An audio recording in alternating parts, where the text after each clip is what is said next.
This is bad. Real ad.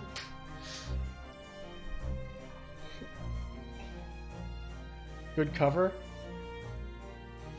Alright, anyways, here's what happened. Here's the significant thing that happened.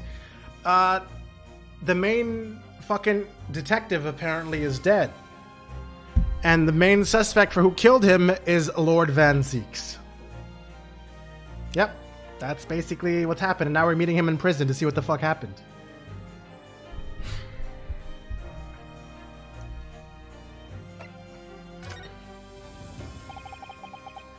After the trial, Professor Harebrain was supposed to go straight back to Germany, I thought. It's a letter to inform me of his safe arrival at home. I arranged his passage by sea and rail. It's a relief, I must say. He should now be beyond the reaches of the Reaper. Because the Reaper doesn't follow people abroad, you mean? Yes, so it seems. Your stupid little Nipponese friend, for example. You told me how he was keeping well in Japan when I inquired the other day. Yes, that's right. He's an author now, happily working in Tokyo. So, Professor Harebrain is safely in Germany now. He is.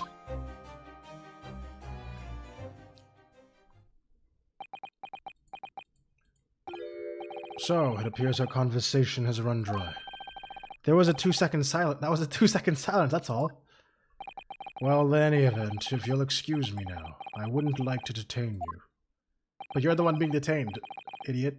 I was wondering, Lord Van Zieks, if you'd like, I'd be happy to advocate for you. You trust me, do you? Yes. I've heard you speak many times in court, and I've seen how you treat people. So I'm quite sure that you would never have taken another's life. It's just, my feelings can't be used as evidence in a court of law, sadly. It's a very gracious offer, however. I trust no one. What? Not the police, not the judiciary, and not you Nipponese. But please. I have no intention of engaging your services. What an edgelord. I mean, come on. This guy fucking goes vampire theme, big ass collar. Has that anime thing where he's like constantly like, got that Jaden Smith look going on with his eyebrows, you know what I'm talking about? I can't even do it. How do people do that shit? I'm gonna stop trying. The chasm between us is just too wide and too deep, it seems. I'd appreciate it if you don't visit again. Then neither of us will waste any more time. Perhaps we need to dig a little deeper and find out more about Lord Van Zieks and what happened to Inspector Gregson. Alright, let's go see what happened.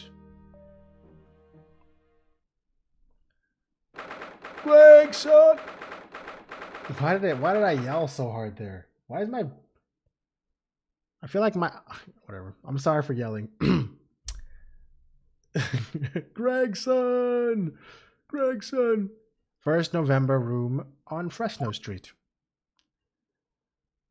Oh no. Gregson became completely evaporated. He's just lined on the ground. The dates match up with today? Oh, you're right. It does. It really is today, November 1st. That's scary. This really is an out of the way part of London. I doubt many people find their way down this back street. So this dust-ridden rented old room is where it happened then. I'm just thinking about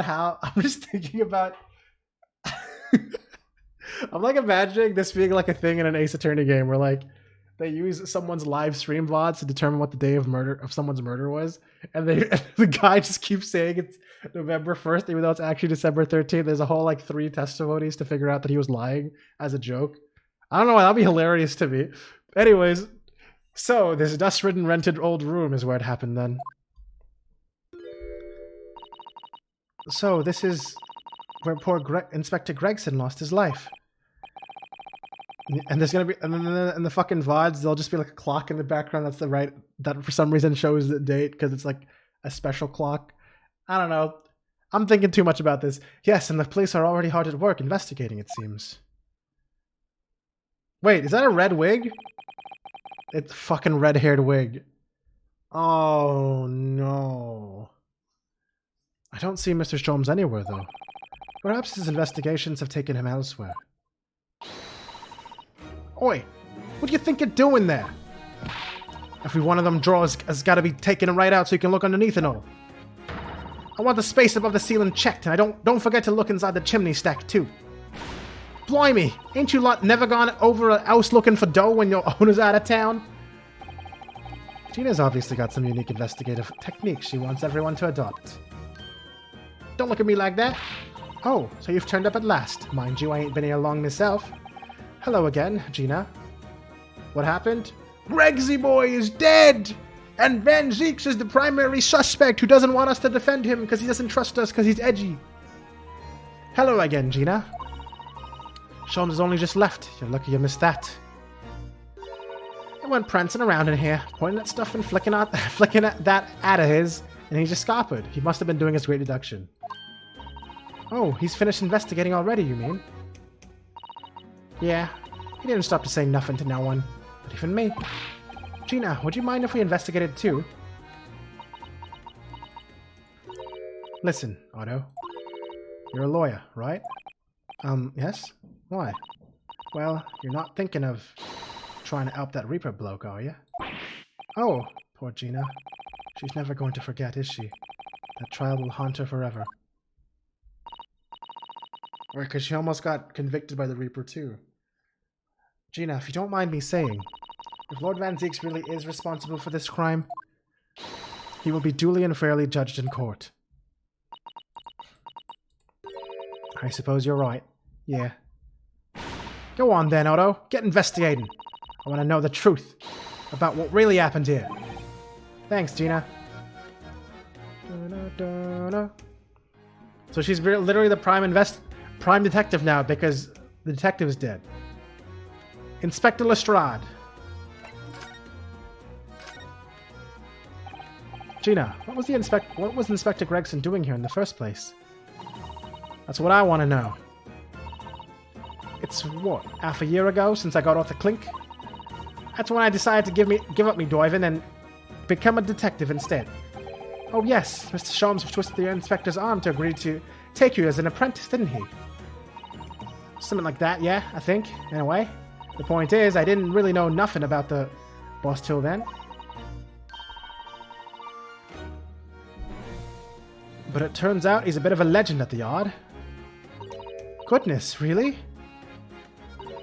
They say he managed to solve some really tricky case, just like that. He did. Yep, and ever since then, he started going out on all sorts of investigations.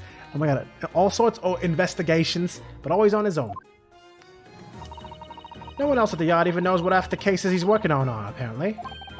That's not how it's supposed to work, is it? So what was the legendary inspector doing in a dingy little room like this? I know he had a lot of respect for the Reaper and all. And look where that landed him. Respect for the Reaper? In what way? I heard him say as much. Oh, I take me hat off to that fella. Were his words. Not how the general public feels, is it? Most people are terrified of the Reaper. Yeah, the boss said that's exactly why he respected the bloke. I didn't realize Gregson held the Reaper in quite such high regard. He said something else to me and all, but I didn't need to worry about the Reaper, because he only goes after people what are bad. It did kind of set my mind at ease when he said that. Right.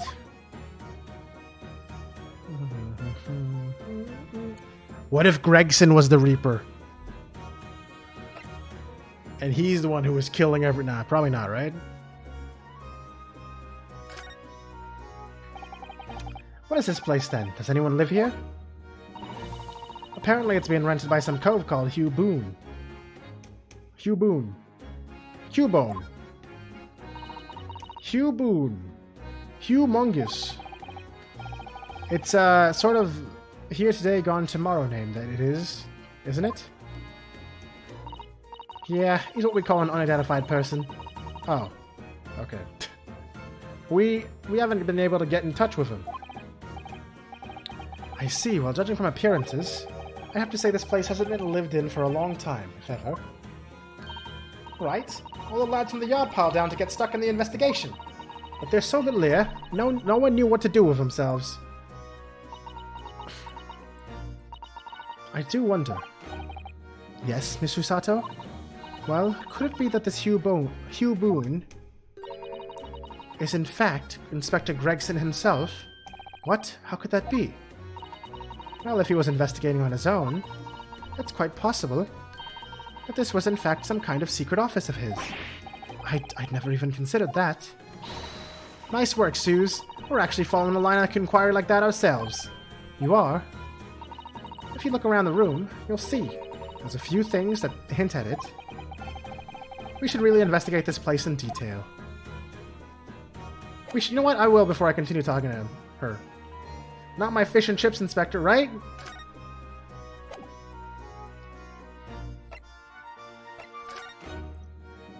What the hell is this?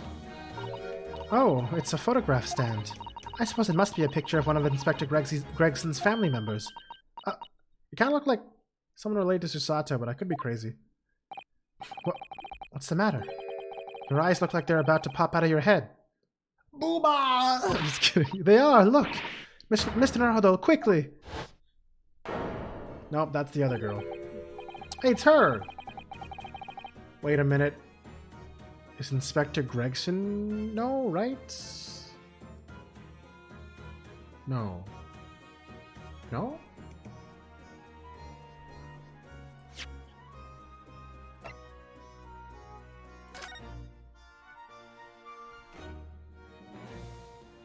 No. I don't think that's him. I don't think that's him. Is it? No? Let me check real quick. Let me Oh, there it is. I see the contradiction. He doesn't have a mustache. It can't be him. Why do I feel like this woman is familiar somehow? Of course she's familiar. We met her only this morning. You can only think Ara from the lady pick? That's pretty accurate, I feel like. I feel like she'd probably actually say that. Even though she's British. It's Mrs. Vigil. This makes no sense. Why would there be a picture of Mrs. Vigil in here? To be frank, I don't think I've ever been more stumped. I'm sorry to say, I have no idea either.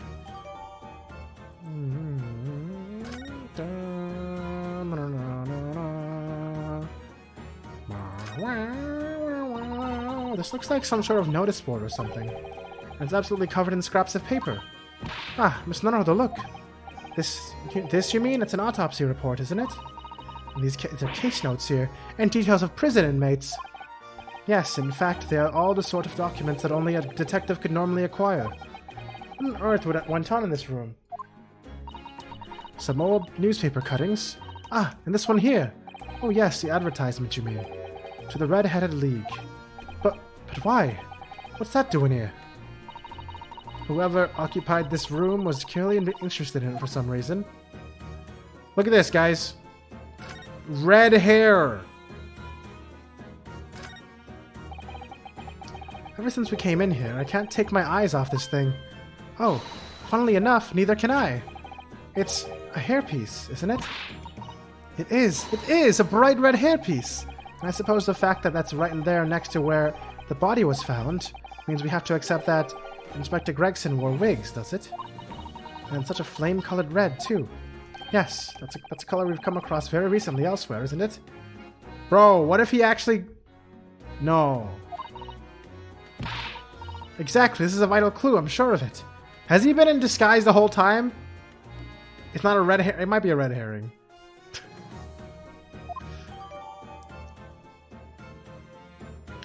The red hairpiece has been entered into the court record. Hey you! Pikachu! Excuse me? Sorry, sir. I can't see a thing, sir. Too many tears, sir. Also, my helmet is low over my eyes, sir. Right, perhaps I'd better leave you to your work then. This is presumably the murder weapon then. Oh my, it is real, I suppose. I think so. Guns are so rare in Japan, I really know very little about them. There's only one way to know for sure, Miss Naruto. Fire a shot! No. If I did that, I'd be looking for a skilled lawyer to represent me in court. Slightly safer just to ask someone who might know, I think.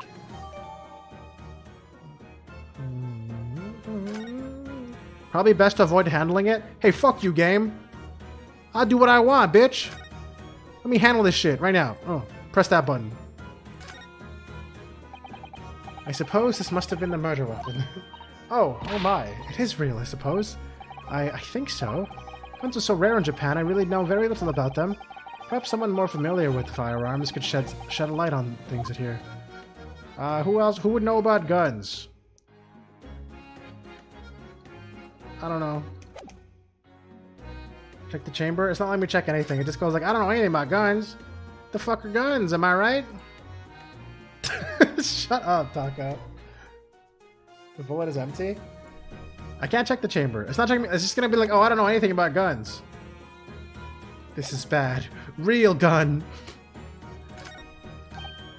Oh, what's this? It would appear to be a little model policeman. It's rather charming, isn't it? In a way. Seeing as it's on the floor here, do you think it belonged to Inspector Gregson? It's a little hard to imagine Lord Van Zeek's playing with something like this. It's only about 8 centimeters tall. It could have fallen out of someone's pocket. I suppose. I think we should record it as evidence, just in case. Yes, I agree. It's rather delightful after all, in a way.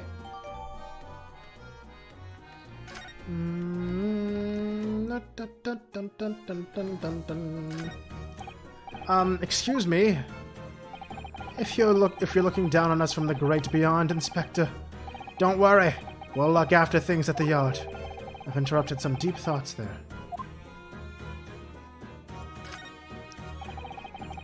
Somebody's very haphazardly nailed those boards over the broken glass, haven't they? Couldn't really even call it a window anymore.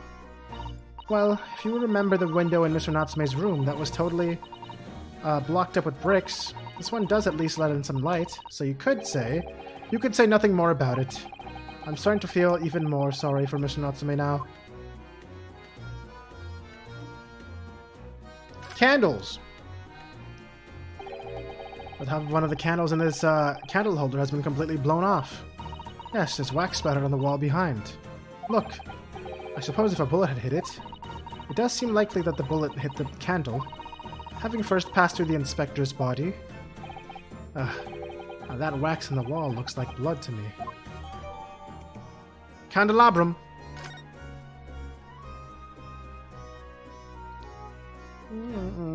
Oh right, I forgot this. You can tell if it was Van Zeek's if there was wine all over the candles. True. So I suppose this is where the victim... That's right. What the hell? Was he like super clumped over? What even is this shape?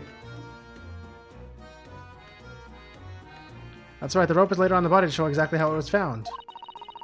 Poor Inspector Gregson himself has already been taken away. Yeah, it does look like Yamcha. The fucking meme where he's just on the ground. Oh my fucking god. Wait. Hold on.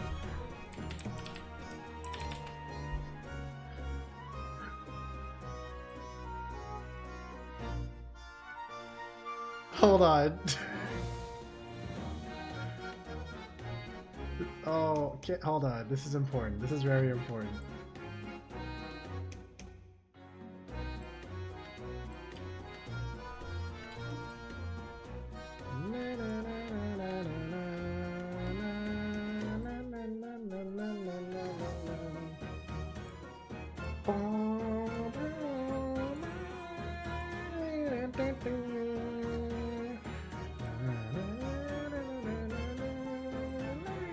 What do you guys think?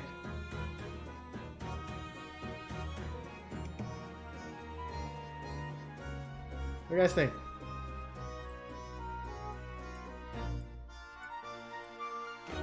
No, it's pretty close.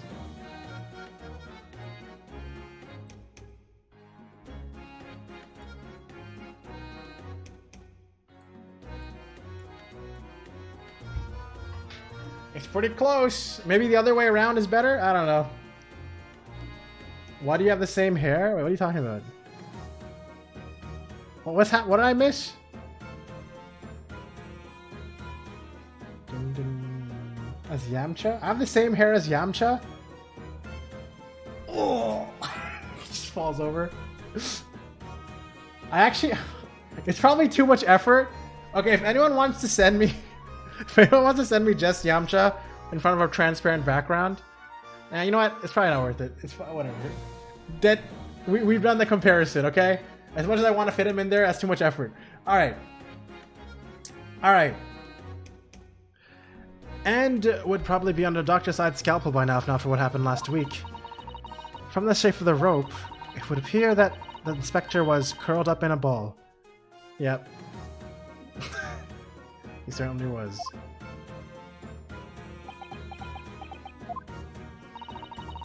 Are you feeling alright, Mr. Naruhodo? You look like you've just seen a ghost. I know it's just a rope, but, well, it conjures up quite a terrifying image. That's all. Especially with that bloodstain next to it. Oh, I do understand. In some ways, what we picture in our minds can be even worse than reality. Sada-san is so strong, though. She's taking this far better than I am. Wait, there's something else in this room? Oh yeah, I gotta still talk to her for the last step. What the hell?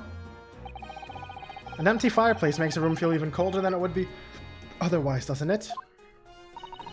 It's thick with dust, look. I think it would be fair to say it hasn't been used in a very long time. In other words, whoever lived in this room must have been extremely hardy in cold weather. Or nobody lived here at all, and merely visited when the occasion arose. I wouldn't like to say which is more likely. No, that's right. It's one or the other.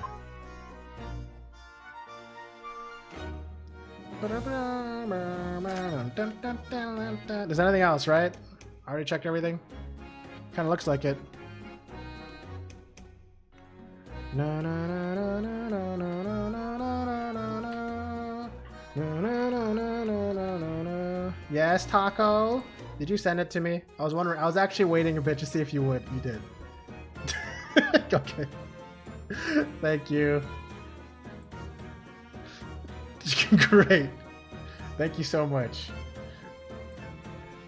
Alright. Here we go. We can do the full science now, guys. Are you guys ready for the full science?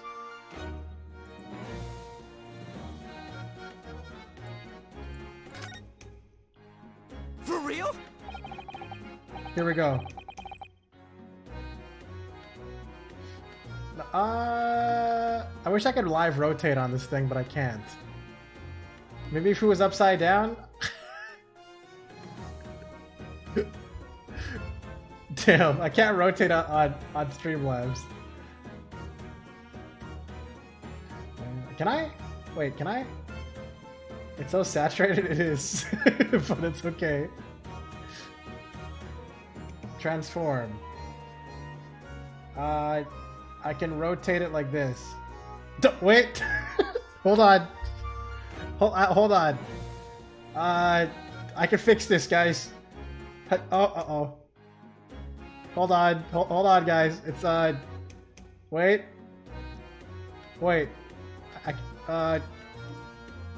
Shit. I just did the same thing. Okay, you know what? It's good enough. It's good enough. Alright. It's basically there. It's basically there. See, look, there's his hand. Matches that one. Maybe his legs are a bit different. Alright. There it is. That's gonna be the thumbnail. Actually, no, this should not be the thumbnail. Alright. Let's go.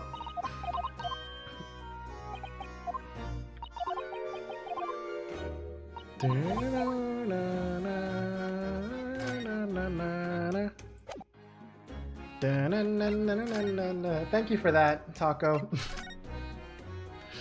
I see that's where the poor inspector was found. Over there. Yeah, we were just there with Yamcha. Yeah, that's right. They said it was a single bullet. What did him in? Apparently, the bullet went right through him and struck the candle tree on the wall. Oh yes, it's blown out one of the candles apart completely. You keep saying that, but there's 3 candles. What do you mean one of them completely? What is it talk? Am I stupid? And the gun used there is on the floor. It's the Reaper's, isn't it? No denying that. What? Really? How do you know that? Take it easy. I don't know what to do with myself when you stare at me like with them big wide eyes. I'm only saying what I've heard. I don't know much about guns myself. But there's some bigwig lawman or whatever who said so. Why don't you ask him? A bigwig lawman, is it? Oh, you mean your boy? Your boy setup man? Anyway, Fresno Street runs along the under that window there. There were some street sellers just outside who heard the gunshot. Oh, but I don't recall seeing anybody outside. Yeah, they've all been taken down the yard for questioning, that's why. We're talking about the yard's legendary inspector here, after all. They'll be getting a grilling. Do you think we might be able to speak with those street sellers ourselves? I doubt it. The lads of the yard will just want to know what you're snooping for, and you'll end up for a grilling and all. You're up for a grilling and all, so we can't interview the witnesses then. Shame.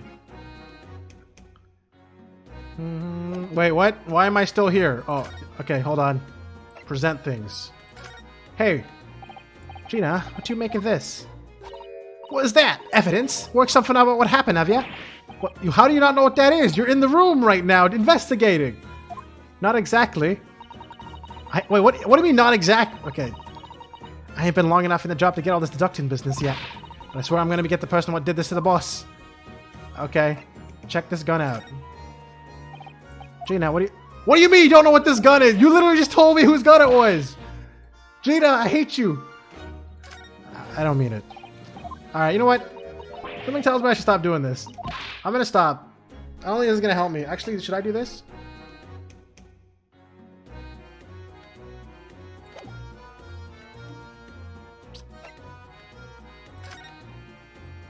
Hey you, what do I do? Excuse me? Oh, Inspector. Oh, sir! Poor man, he can't possibly be able to focus on investigating when he's so upset. Okay, thank you for that. Thank you so much. I don't know what to do. I gotta find Sholmes. Hey Sholmes! Where are you? Did you go all the way back home? Nope. I better go talk to Lord Chief Justice Man. He knows what to do. British Supreme Court Lord Chief Justice's office. You've made good time. I took an express train back to London. Who the hell said that? I can hear Lord Strongheart, can you? Yes, it sounds as though he's talking to someone. Oh! Is everything in place? I had a private compartment on this train so I could check all the paperwork. It's... Kazuma-sama?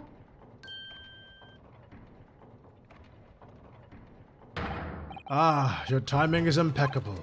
It is. No doubt you have heard the sickening news about the Reaper's latest devilry. Yes. I'm sure you don't believe it, of course, though, Lord Strongheart. That Lord Van Zieks could have done such a thing to Inspector Gregson? I believe only in the facts. And the facts in this case point to one thing. The unavoidable accusal of Lord Van Zieks for this crime. We must bring charges against the Reaper for taking the life of our legendary detective. I knew it! Bro, it's so obvious, man. You sent him off somewhere on an errand and then he gets accused for murder. Bro, and now you're just like, I never trusted the guy one bit. It's all because of your being petty ass about last trial.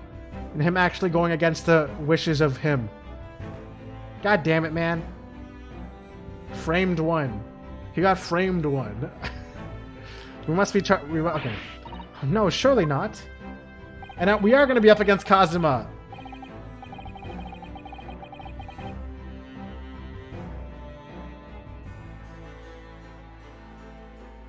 pretty sure. I'm pretty sure that would be a crazy fucking switch. It's a truly regrettable situation. Tomorrow the Forensic Science Symposium finally begins. At the very least, though, we can show the world a justice system swift and... He's gonna be made an example of? Swift and equitable process. I'm gonna ruin everything. Mark my words. Does that mean the trial is tomorrow? Precisely. In fact, this is a fine opportunity for introductions. Or is he going to be the defense lawyer and I've been kicked out? Oh. He looks so weird without his headband. Kazuma. Ah, but of course you're already acquainted, aren't you? Mr. Impact here will be present at tomorrow's proceedings. Leading the prosecution. Oh, no, he is gonna... Called all of it. I called all of it. I called everything. I'm a call me the call guy.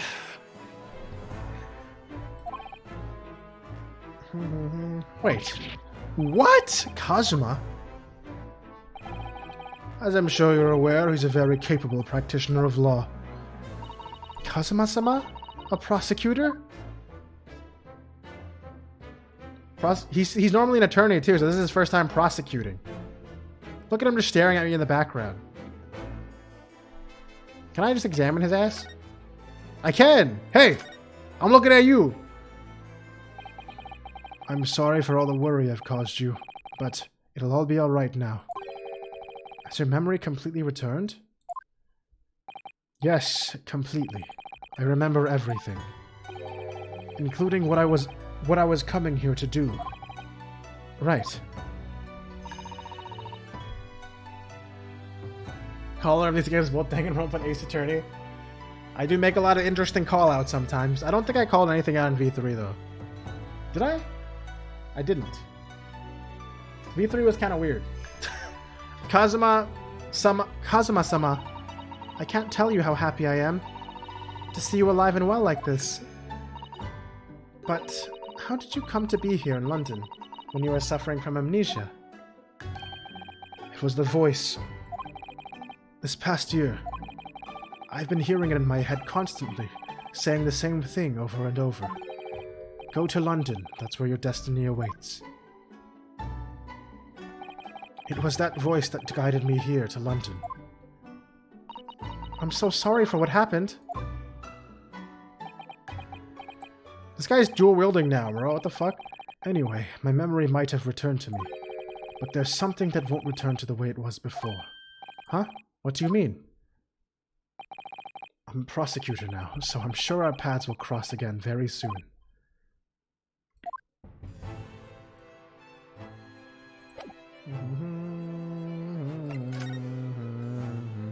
Tomorrow's trial. It's almost like he has dual destinies now, because he has two different swords. I'm sure you can imagine that tomorrow's trial will be closely followed all over London. In fact, no. People all over the Empire will be watching closely to see how it unfolds. There's no salvation for anyone... Oops, that's who's fucking talking. There's no salvation for anyone in a trial prosecuted by the Reaper of the Bailey, and now the Reaper himself must stand in the dock. Yep, dock. The public want answers about the Reaper. Answers about how and why those who escaped conviction subsequently died mysterious deaths. But Lord Van Zieks firmly denies any involvement in such matters. And there have been thorough investigations that have proven him to be innocent. That's certainly true. Or has it been, at least, until now? No, tomorrow's trial will mark the start of a new chapter in our country's great judicial history.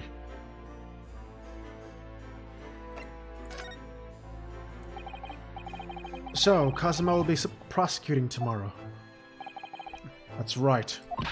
But he's a defense lawyer, Lord Strongheart. Accomplished young law practitioners cannot pick and choose their roles. And imagine what it will mean for the prosecution to know the strategies commonly employed by the defense. A devastating combination, wouldn't you agree? Absolutely, I've no doubt at all that Kazuma will be razor sharp as a prosecutor.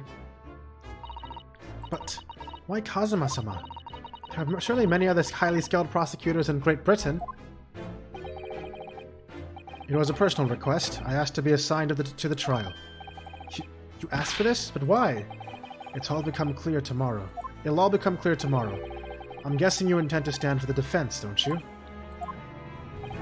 Although, the Reaper appears to be turning down all offers of representation. I'm surprised that a personal request would have been upheld. It seems unprecedented. Quite exceptional, in fact. You are quite right, Miss Mikotoba. Tomorrow's trial will be unprecedented and exceptional in every way. After all, the accused is one of Britain's greatest prosecutors, the pride of the Empire. It would be unwise to give the public a reason to perceive it as judiciary closing ranks. So that's why you're happy to let a foreigner handle the prosecution. Ryonosuke, let us see how your skills have been honed, after practicing law in this land for so many months. Kazuma, I don't understand why you're being so hostile to me now. This isn't going to end well, my friend. The killer's gun! Van Zeke sitting there and having a Japanese prosecutor and defense lawyer deciding his fate. Yep. What a situation for him. Oh yes, we noticed that there was a gun at the scene of Inspector Gregson's death. Do you know if it belongs to Lord Van Zeke's? That would be a question for the lead detective investigating the scene. Well, the thing is, she wasn't sure, so she told me I should ask somebody higher up who might know. That's right, Mr. Naruhodo, be direct. It's certainly a model that's issued to all personnel involved in law enforcement, yes. Which includes prosecutors, as I'm sure you can imagine. In that case, it could actually have belonged to the victim. No, Gregson had his gun on his person. What about Lord Van Zeke's? He claims it currently is not in his possession. What? According to his story, he lost it. In short, it's more than a little suspicious. But just because the gun in question is the same type as the defendant's is no proof that it's actually his. No, of course not. Nevertheless, the situation is grave for Lord Van Zeke's.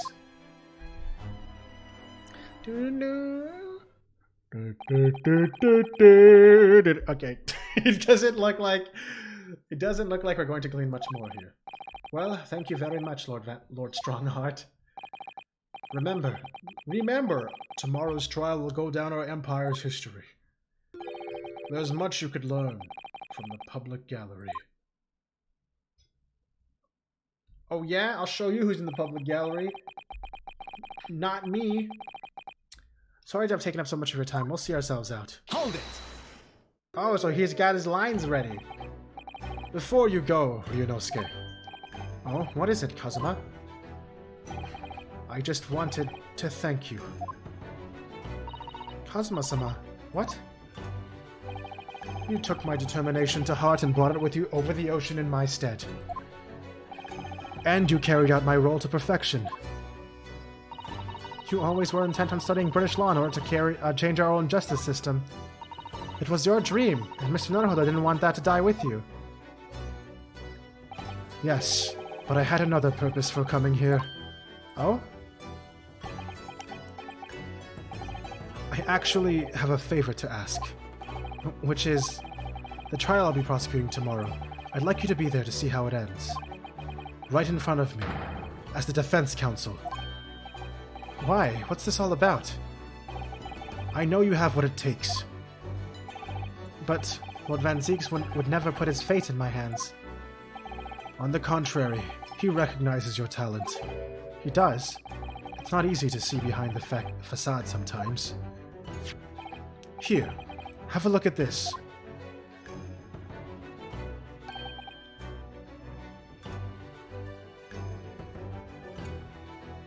What am I looking at? Oh, I know. I guess the main thing here is that he's smiling. But who the fuck is that? Oh, it's his brother. Oh. Shit. I didn't mean to do that. Hold on. Hold on, wait. Let me hide my camera for a second so you guys can see it properly. Where the hell's my camera? Why do I always lose this thing?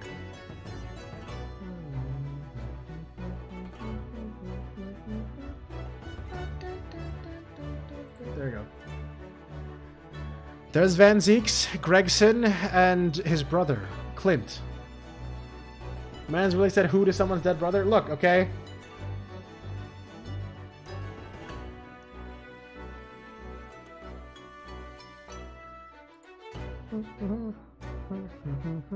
That's Lord Van Zeeks and Inspector Gregson in a photograph that must have been taken some time ago by the look of it.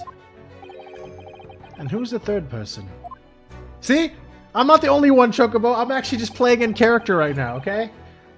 It was displayed very prominently in the detective's office. In Gregson's office, you mean? Yes, what I'm trying to say is, if you really think you can trust the Reaper, you might find that some straight talking makes him take a different view. Take it. Convenient excuse. Sus. God damn it. Ugh. Why is this such a funny emote? I don't understand. Why are you giving me this? Just hurry, Ryonosuke. Visiting hours at the prison are almost over. What are you doing, Kazuma?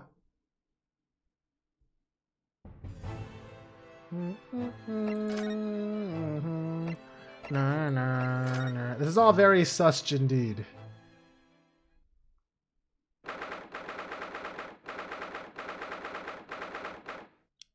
Man, still reading the same one letter. Must be very sentimental. Yeah, even Ryonosuke called it out.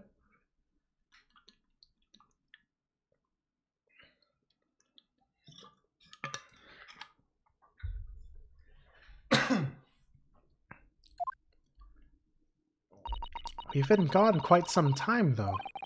Either he's an incredibly slow reader, or it's an incredibly long letter. I might even be able to read English faster than he can. Damn, man, these guys are making fun of him while he's in prison. These guys have no shame.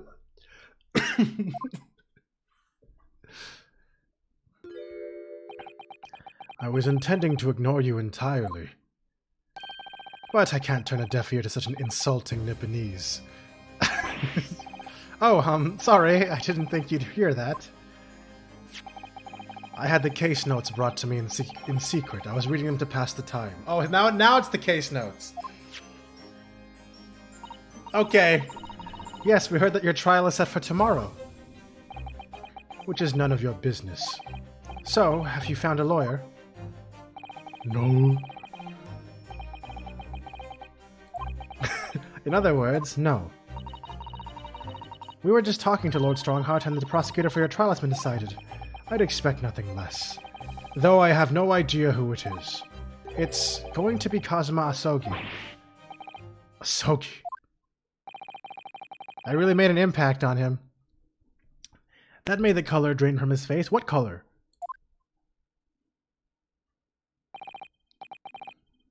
Okay, Chocobo. Okay, dude. Yeah, that's what I keep thinking of Bantuatha. It's making me feel that defending Edgeworth vibe. A Kazuma impact. Well then. It seems that I'm going to have to engage in conversation with you again after all. Damn, it's a lot of fucking ham. 10 years ago, my older brother, who was the director of prosecutions at the time, was murdered. And the killer, as you know, was a visiting student from the Far East. Not a single day goes by when I don't curse the name Asogi. He came back after missing like 4 streams and now Edgy Boy's in jail. Bro, 4 streams is like 2 chapters or something, isn't it? That's a pretty big amount of information missed. You're gonna be even more confused, Bugsy.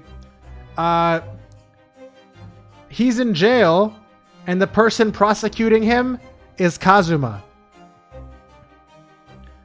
I'm just chilling in everyone's mind, rent-free stealing jokes and shit. Nah, dude, you guys are...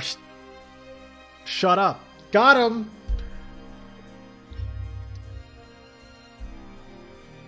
Genshin Impact was Kazuma-sama's father.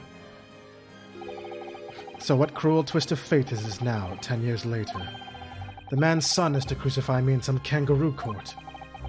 Also, his dad's name is Genshin Impact. True story. I still don't understand why Lord Strongheart apprenticed Kazuma to you. That was the wrong voice. It's what he does. No doubt he knew of the young man's true identity from the outset. But what could he have been hoping to achieve? And let's not forget that it was only 8 days ago that Kazuma recovered from his amnesia. Why would Lord Strongheart assign his trial to somebody like that? Asogi. That name is the very epitome of my bane. The bane that is you Nipponese. Right, your hatred of all us Japanese. The Nipponese bane. It will be extremely painful. But you're a big guy. For you. That's all I know. I'd only just been appointed as prosecutor when it happened 10 years ago. My brother Clint, the director of prosecutions, was hunting down a mass... Because it's, it's like Bane. You know, the Nipponese Bane? You know what I'm saying? No? Okay. It's okay. Just don't... Shut up? Okay. My brother Clint, the director of prosecutions, was hunting down a mass murderer. It might be a good idea to start binging the VODs. If you're going to be doing that, I do have the 2 last VODs on YouTube. I'll put them up after this stream. They will be up. But in the meantime, if you really want to, you can watch it on Twitch. It should still be up on Twitch. So they're kind of behind. I don't know. Wait, you missed 4 streams, right? Oh, so you still got 2 streams. My brother Clint, the director of prosecutions, was hunting down a mass murderer. The so-called professor. Assigned to the investigation as his partner was a certain visiting student dispatched from Scotland Yard. And that was Genshin Impact? Exactly. I developed a deep respect for the man.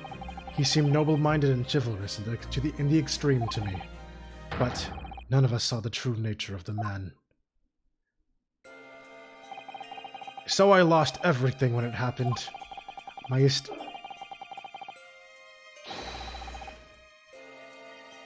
Is this going to be like the equivalent of Edgeworth's really sad theme that plays every time Van Zeeks talks?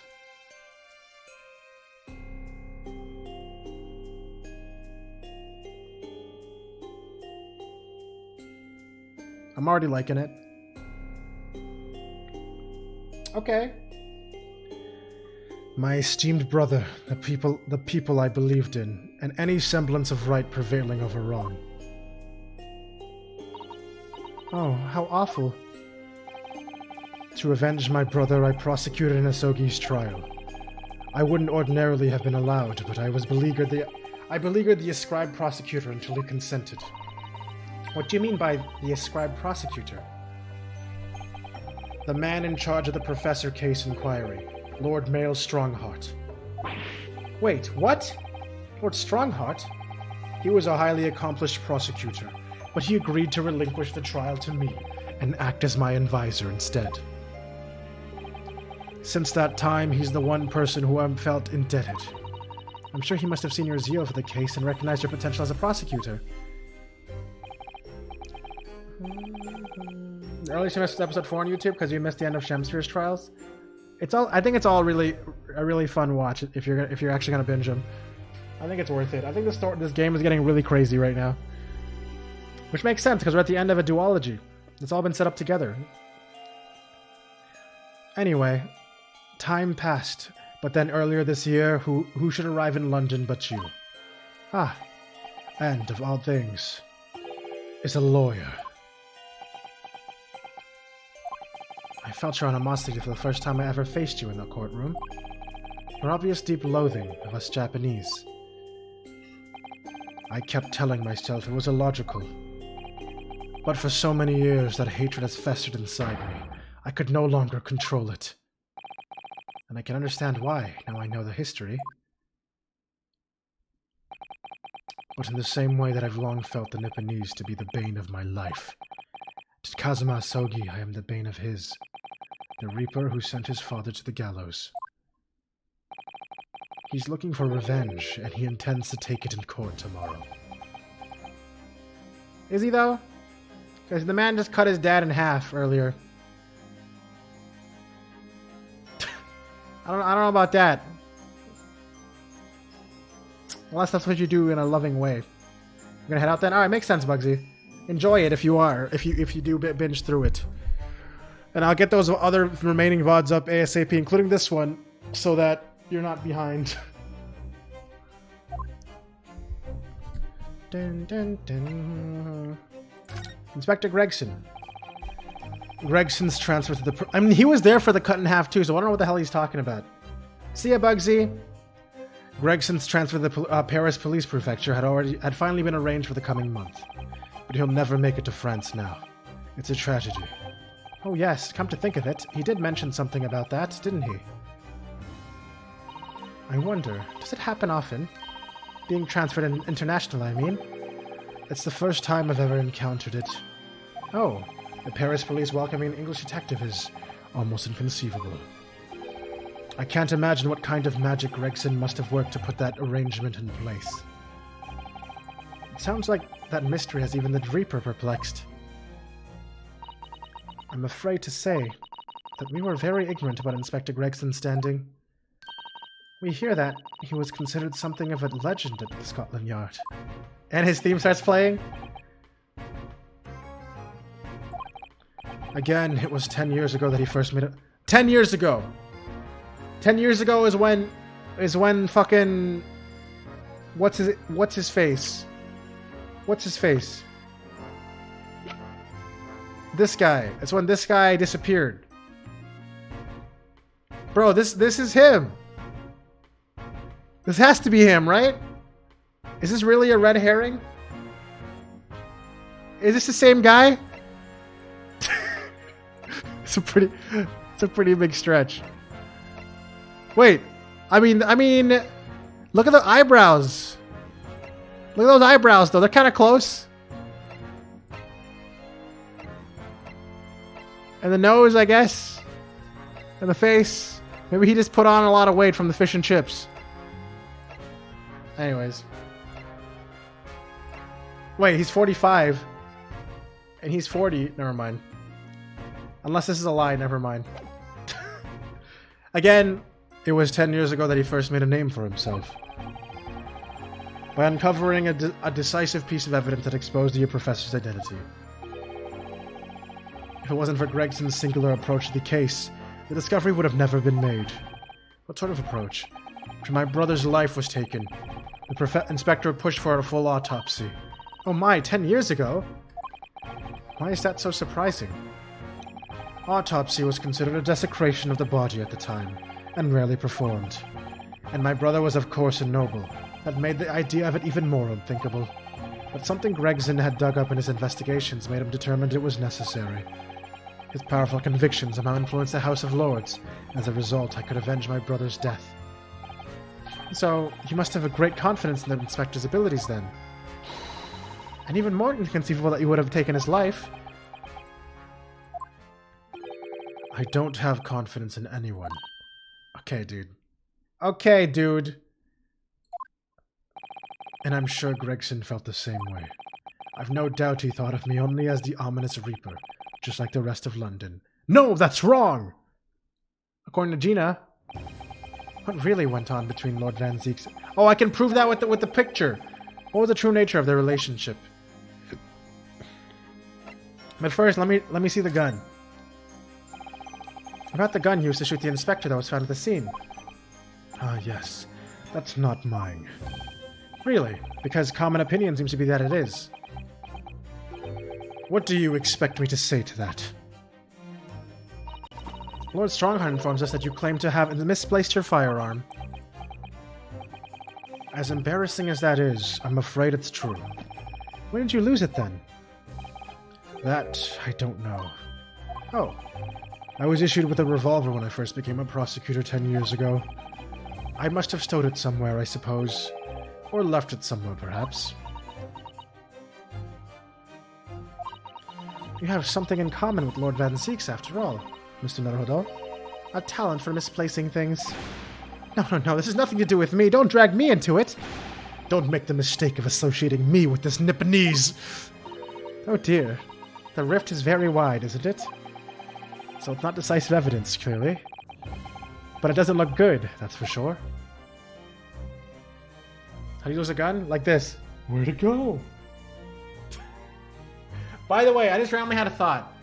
For anyone who really enjoyed watching me play Danganronpa, there is actually great news. Because I finally saw, it was released like 2 weeks ago. Someone mentioned it. I think Bantuatha mentioned it or somebody. But the fucking, what's it called? Something Moon Code? Ah, shit, what the hell was it called? But basically, the developer of Danganronpa and like the artist and everything are teaming up again with Spike Chunsoft using their new company to make a new game. And it looks really cool, and it even has pink blood in it and the same art style. But it's like all full 3D. It looks super cool, and I'm 100% gonna play it on stream when it comes out, like day one. What the hell was it called? Fucking Moon? No, not fucking Moon. Okay, it was called Rain Code. Sorry, this doesn't even have Moon in it. Enigma Archives Rain Code. So there's actually a trailer out, so if you guys ever are curious, look it up. It's a really cool little trailer called Enigma Archives Rain Code. And I'm very, very excited for it.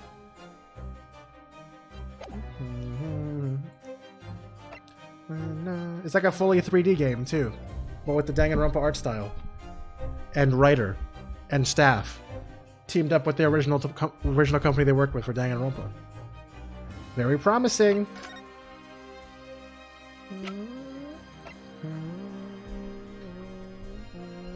Alright, take this! Lord Van Zieks, we came by this old photograph. Where did you get that? Look at young Zeeks. Look at young Zeeks. It was taken when I became a qualified prosecutor. It's almost unbelievable. I assumed it was long lost. Is the man on the left there? Yes, that's my brother, Clint.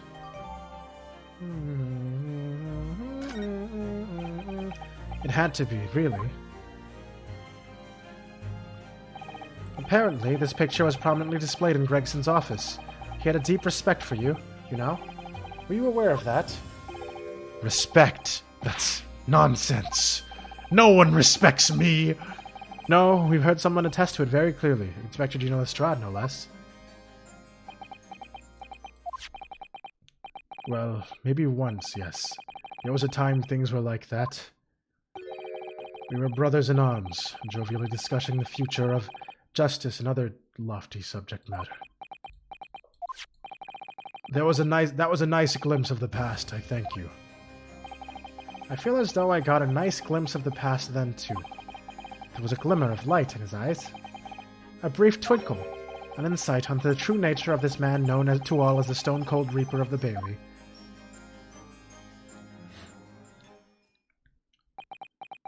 Bum, bum, bum, bum, bum, bum. Mr. Naruhodo. Wait, what the fuck? That's the first time he's ever used my actual name! I've lost all confidence in my country's justice system. I don't trust the police, the judiciary, or lawyers. But there's still one thing I'm willing to believe in. What's that? That which you see in the eyes of another across the courtroom. A simple determination to know the truth. Lord Van Zieks. From the very first time we clashed in the Bailey almost a year ago now. I couldn't deny it, even though I dearly wished I could. Here is a loathsome Nipponese, who has absolute integrity as a lawyer. There are only two other men I've known with that same look in their eyes. My brother, Clint, and Genshin Impact. The man he idolized and the man who betrayed his trust in the most hideous way. When you showed me that photograph just now, it reminded me. You mean this photograph? This photograph? Back then I was able to laugh. I was free of the shackles of mistrust that plague me now. I looked to the future with hope. So we 100% know he's probably going to smile or laugh at a joke randomly at the end of this trial, right? Is that basically a given? Is that basically a given that we're working for right now? No? Okay. Since then I've protected myself against betrayal by refusing to trust anyone. But at times, the mire into which I've sunk makes it almost impossible to breathe. I'm so sorry. So, Mr. Naruhodo, I want to believe in that look in your eyes. I need to believe in it. In tomorrow's trial, will you advocate for me? Of course I will. It would be an honor. I'm so pleased, Mr. Naruhodo. Then my life is in your hands. We broke through, guys! For Lord Van Zeeks, that must have been an incredibly hard thing to ask. Which is why I simply cannot let the man down. Tomorrow, in the Old Bailey, against my old friend, Kazuma. What a crazy trial that's coming up right now. It's going to be super crazy to be continued, but we're still playing tonight because it's only 12:39. I literally haven't saved this entire investigation, by the way. I live life dangerously. But I just keep depending on this autosave. Yeah, it would have been fine. Alright, here we go. 2nd of November. Hey, that's today!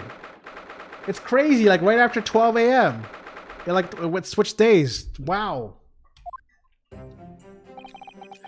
There's that old familiar feeling again. The crushing pressure of this historic courthouse. Actually, no. It's a little different today. There's an even more menacing tension in the air. The time may be up, but the date's right.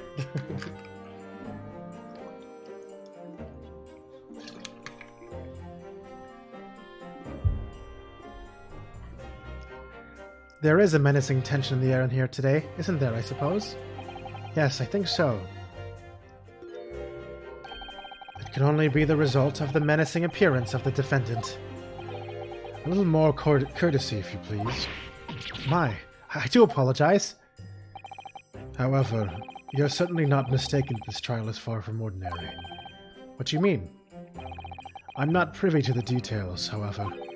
I understand that no jury has been selected. Oh, so this is when they removed jury and made the law as corrupt as it was in the main series for like 200 years and before they tried to fix it again? Nah, I'm probably overthinking it. I understand that no jury has been selected.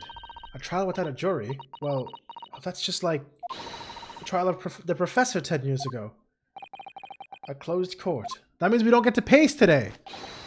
Good morning, my dear fellows. Mr. Sholmes. Have you made note of my hair, Miss Naruhodo? An outright victory for science, you must agree. To be perfectly honest, so much happened yesterday that, well, I completely forgot about your hair. Ha! What to one man is a little hair problem is to another a day of drinking dubious potion after dubious potion. You have no idea how my stomach ails me this morning. Oh dear, how awful for you. I'm afraid you only have yourself to blame, Mr. Sholmes. And good morning to you, Mr. Reaper. I'm delighted to see you looking so full of vim. And you. I see London's celebrated great detective is as active as ever. Oh, you exaggerate, my dear fellow. Compared to my paltry engagements with a few trivial cases, the Reaper's overbearing presence is a far greater deterrent to the black roots of crime in our capital. And whilst I may not agree with your methods, there is at least one point on which I would readily commend you. What an honor. And that would be your eye for a good lawyer, sir. Mr. Sholmes. After all, behind this lawyer there is a very great mind, my own. What are you trying to say? I wish only to say that you should be prepared for quite a trial, Mr. Reaper. This guy, he poked him in the shoulder, bro. Sorry to barge in.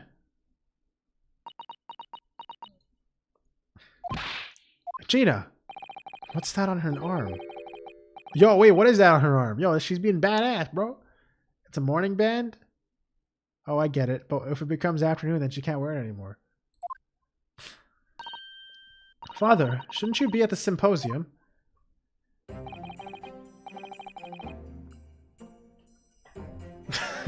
Leave.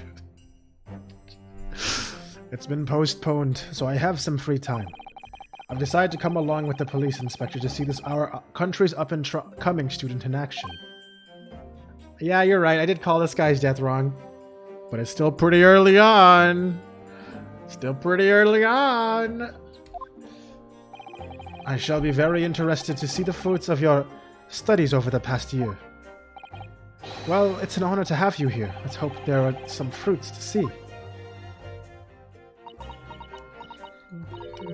Otto? Oh, yes, Gina.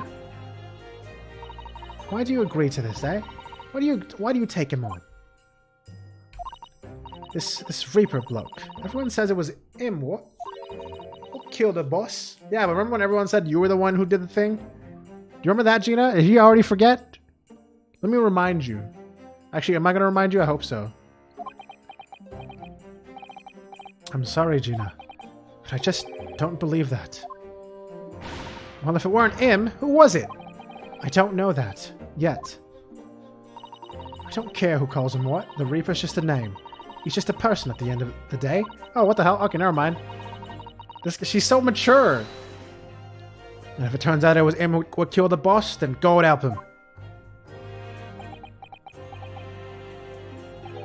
Fiery eyes indeed.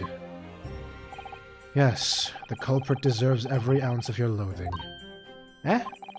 At least, that may be some solace to the deceased.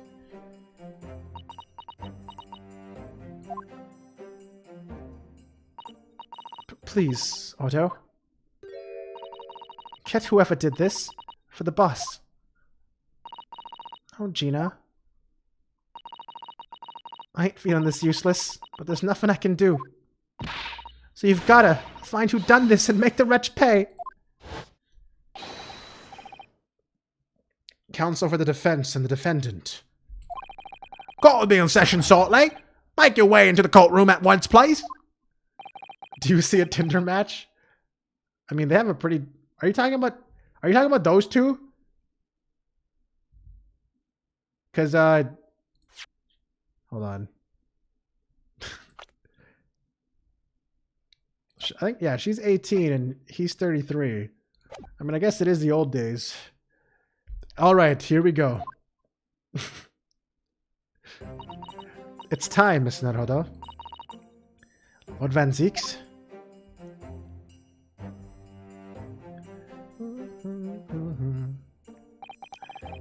They're both adults. It is true. It is true. One who lost his treasured brother to a mass murderer. One who lost his treasured father in a foreign court of law. And one who lost a man who helped her escape destitution. All that misfortune, all that pain, on course to collide headlong in this trial. It's time to shine a light on all these dark events. And whatever truth is revealed, we're going to have to look it straight in the eye. He's not even looking at me straight in the eye. How is he can tell me that? He can't tell me that shit. Oh, I'm so excited, man.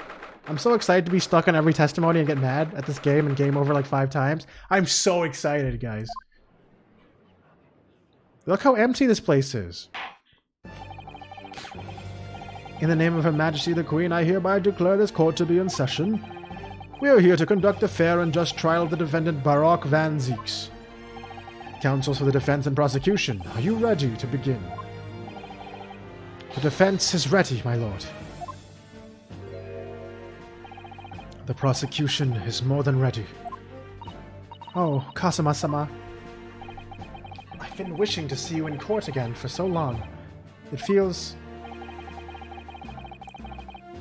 But I've never pictured it happening like this. I never thought I'd be facing you behind the prosecution's bench. The so-called Reaper of the Bailey. has been a scourge like no other, undermining Her Majesty's justice system. Bentuatha is just so confused right now. You've been missing a lot of very essential twists, huh? Just watching Bentuatha's reaction is hilarious. Today we must uncover the truth behind this scourge. In other words, this trial is going to be a lot more far-reaching than Inspector Gregson's murder.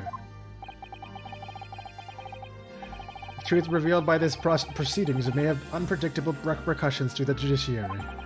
Accordingly, they are to be conducted as a closed trial, with no members of the public present. By Her Majesty's direct orders. How will that work, my lord?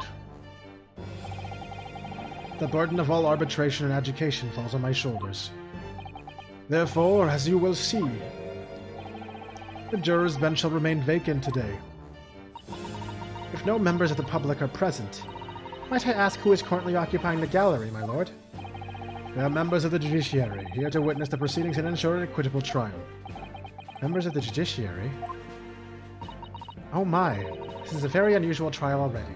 So he's alive? Yeah, so if you want me to summarize it for you, basically he actually was just knocked out unconscious and Sherlock Holmes lied about him being dead and hid that fact away and bribed everybody on the ship so that he could safely be taken out into Paris. And then he wasn't sure what happened after that, but then apparently he went missing and it turns out that he got amnesia and then he went and like teleported. Sorry, he stowed away to go to London himself, but he had complete amnesia. And then what happened? Everyone thought he was dead, but actually he was knocked out. Okay, and then what happened was Strongheart got Hong Kong. Yes, okay, and Strongheart got him, and he turned up on the ship, and he had no identification or anything. So to keep an eye on him, he put him in under Van Zeek's care as an apprentice, but he didn't talk at all. And Van Zeek was like, I trust this guy. If he wants me to do it, I'll do it. And then basically he was walking around with a mask on, so he would hide the fact that he was actually Eastern, which would trigger Van Zeek's apparently. So because Van Zeek's is very racist. So then what happened after that was we figured out that it was Kazuma all along, because we figured out that the big ass killer of the past, the professor, was actually Kazuma's dad the entire time. And then when Kazuma saw his dad's statue, he was like, "Father!" And then he and he took off everything, and then he remembered everything, and he cut his dad in half. It was crazy. There's explosions and shit. Anyways, yeah, and then Van Zeeks got accused of murdering Gregson, and now he's prosecuting us. The end. There is of course another unprecedented aspect to these trials on which I must elaborate. The counsels for the prosecution and the defense are both aliens of Great Britain. I believe it takes an outsider to see the truth sometimes. And as I stand here in this courtroom now, I'm quite certain. This is the reason why I had to come to Britain. Kazuma. I listened, but did you understand what I said? Also, I'm actually, you know what I'm really excited about? We get to see Kazuma's animations, like full out. All the animations that we didn't get to see until now. I mean, we saw a few of them in the first trial. Very well, let us commence proceedings. You listen, you're on multiple streams? Oh, understandable. Not a good reason. Yeah, he also admits that it's unreasonable how he feels about Japanese people, which is something. Prosecutor Asogi, your opening statement, if you please. Certainly, my lord.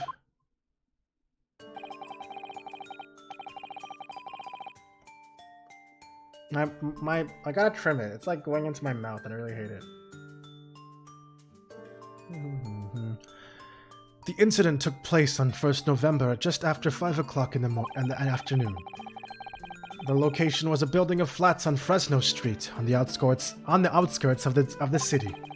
The victim's body was discovered there in an old single-room rental property.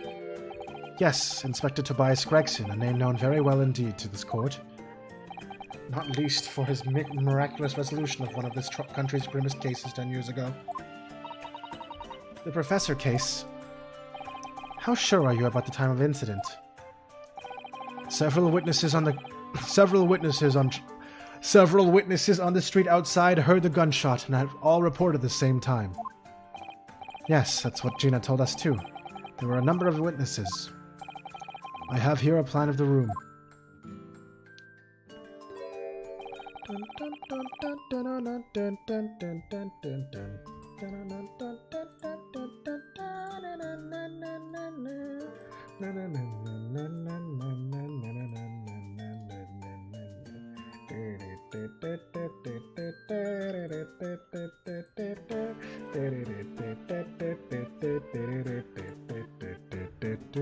The victim was found curled up in one corner.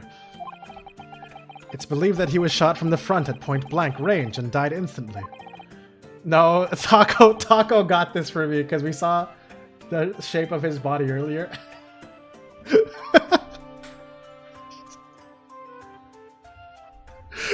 We're really disrespecting Gregson right now. How has the range been determined? There were scorch marks around the entry wound. Just look at what did you miss? A lot? I don't know. I don't know what parts you've caught and which parts you've missed. I guess you just missed a meme, yeah? Such marks are caused by the gunpowder used to fire the recap again? What, for the whole game? Such marks... Also, hi, Lazarite. I didn't even say hi. Hi. Such marks are caused by the gunpowder used to fire the bullet. But powder hot enough to leave scorch marks is only ejected a few inches beyond the end of the barrel. In other words, it only happens when the target is at point-blank range. I see, yes. Thank you for the detailed explanation, Counsel.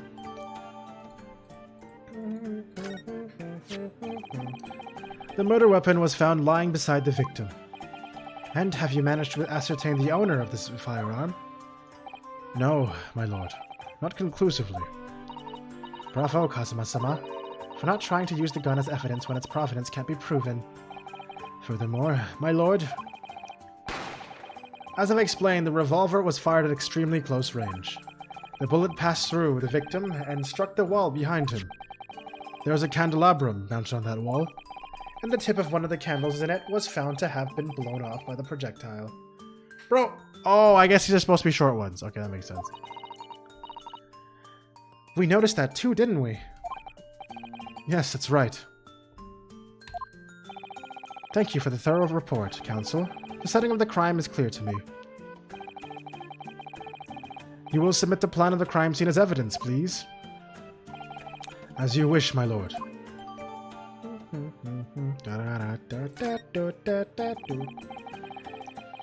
Is this Fresno Street room Inspector Gregson's private abode? No, my lord. The room is rented to a Mr. Hugh Boone. But there is precious little furniture inside, and it is generally in a poor state of repair. So what on earth was Gregson even doing there? Presumably he was investigating some case or other.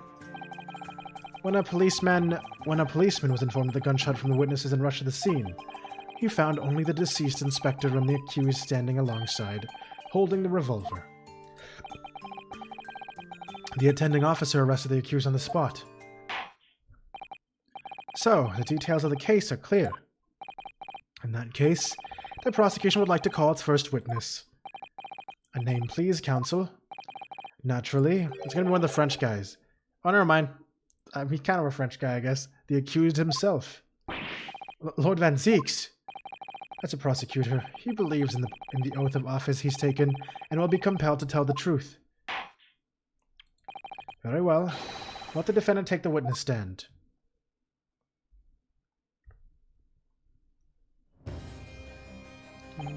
So, witness, state your name and occupation for the court. Barak Van Zieks, Old Bailey prosecutor. I presume, Lord Van Zieks, that you heard Prosecutor Ryonosuke's opening presses. I missed that. You missed out on a deadly deception, a deadly betrayal, a deadly defense, a deadly trial. Good one. That was actually pretty good. I did. It is alleged that you were found at the scene of the crime, and that you were arrested by the arriving police officer. Can you confirm this? Yes, my lord. And I'm sure the court would like to hear you explain some things away. Namely, why you were there in the room on Fresno Street in the time in question, And what exactly took place? Yeah, Gregson died. Detective Gregson, and the main accused person is the main prosecutor of both games, who I'm now defending. I intend to explain away nothing. I will simply tell the truth. I must say, Lord Van Zieks, I never imagined this day would come. Or rather, I didn't want to imagine it would come. But since you became known as the Reaper, part of me has always been dreading it. Your formal testimony, then, witness?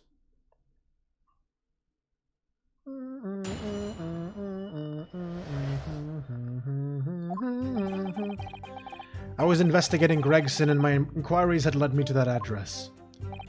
When I first entered the room that day, it was dark inside, and I saw no one. A moment later, I heard the gunshot. I spun around, and I saw the revolver on the floor. Just as I picked the firearm up to examine it, the door flew open, and I heard a man scream. It was only then that the body of Inspector Gregson appeared before me. That testimony was the whole truth. It was. So, you heard a shot being fired in a room with no living occupants. And a moments later, a corpse somehow appeared before your eyes. Is that it? You're right. You haven't explained away anything. In fact, that would barely qualify as an excuse. I thought you were my mute apprentice. Yet it turns out you have a way with words, Prosecutor Asogi. Would appear to be a singular tale indeed. Singular isn't the word. It's laughable. What's got into Kazuma? He's not behaving like himself at all. Very well, then. Counsel, you may begin your cross-examination. Yes, my lord.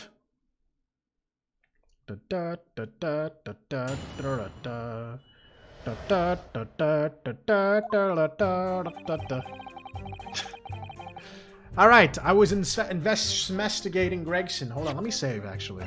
Because I already know I'm going to game over. Because I don't see shit. I don't believe, guys. I lost belief.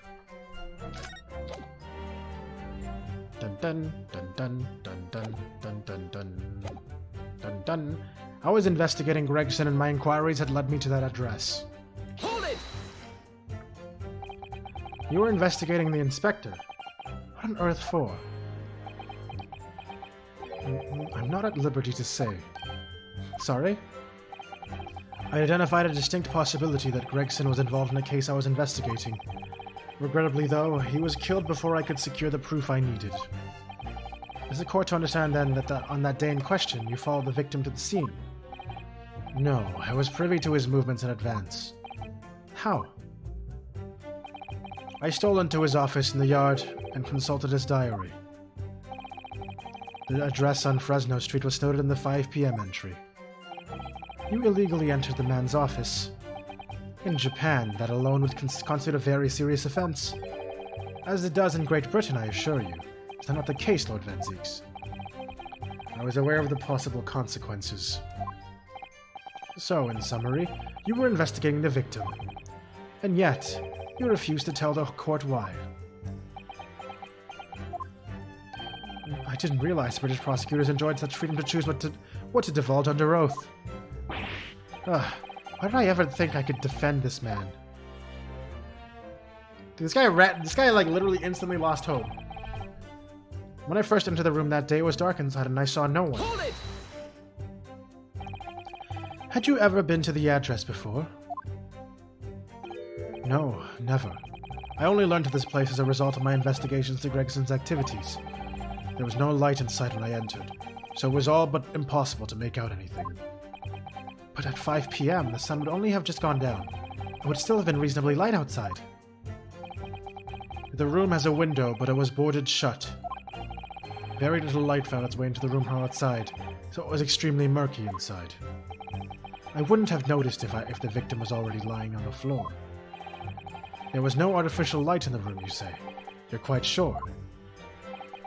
I'm quite sure that the part of the room where the body was found was very dark. have a feeling there was a small oil lamp burning on the desk, though I couldn't say for certain. Look, Mr. Naruto. What about the candle right next to his head, though? That was apparently burnt out, snuffed out when I shot it. Or, I didn't shoot it. What the fuck am I saying? There's a small desk in the room just here. Yes, I remember. And there was an oil lamp on it, as well as a framed photograph. When I entered the room, I closed the door behind me and started towards the door to investigate. See you later, Chocobo. Bye-bye. Have a good night if you're heading out. But when I entered the room, I closed the door to investigate behind me and started towards the door to a desk to investigate. And what did you find? Nothing. I never actually reached the desk. A moment later, I heard the gunshot. I spun around and saw the revolver on the floor. Hold it! So, who fired the gun? I have no idea. I didn't see anybody else in the room. But you say it was very dark in there? Yes, that's right. All I can tell you is I didn't sense another presence. Aha, then could it be that the gunshot actually originated from somewhere outside the room? No, that's out of the question. Oh. Without doubt, the sound emanated from inside the room. I could smell the gunpowder. This is going from bad to worse. And you say that's the point at which you noticed a revolver on the floor? Correct. And I foolishly picked it up. That was carelessness on my part. Presumably then, the gunshot you heard came from the firearm you somewhat hastily took in your hands. In point of fact, my lord, I believe it did not. What? The barrel of the revolver I picked up was cold, and there was no smell of spent powder. But then, what on earth is the gun that was fired? Whilst I would like to oblige you with an answer, I'm afraid I can't. I too would dearly like to know that.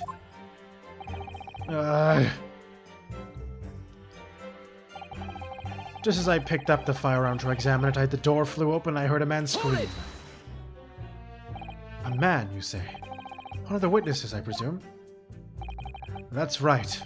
One of the street merchants working on Fresno Street. Who are these merchants? A number of them have set up their stalls directly beneath the boarded window of the crime scene. Him picking up the gun reminds you of the first case of the first Great Ace Attorney game? Yeah, straight up. A match seller, a newsmonger, and a peddler. They've all given statements saying that they've heard the gunshot. And without thought of danger, they ran inside to see what had happened. Yes, Gina told us about that yesterday, didn't she? They burst through the door with some force, it would seem. They did, and almost gave me a heart attack in the process. But you're supposed to be the Reaper. The first man to come in immediately noticed the revolver in my hand and fled. A policeman patrolling on Fresno Street heard the commotion, and was able to arrest the accused shortly after the incident occurred. Oh, there's an ad playing. I'm gonna wait. Oops, sorry. I didn't even realize there was an ad playing.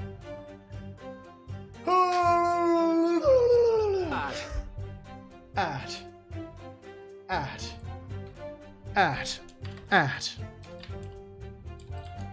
This is bad. Real bad.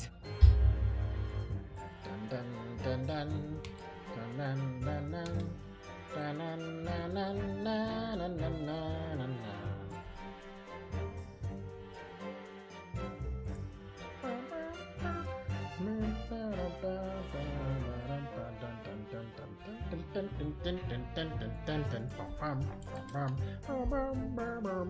Twitch no chill. Twitch no chill. Twitch no chill indeed. It's more that I have it set like this, but it's because I genuinely believe just always having pre-rolls makes it much less likely for people to click on my stream ever. Especially if they've never seen me before. So I try to at least have some significant part of my stream have no pre-rolls.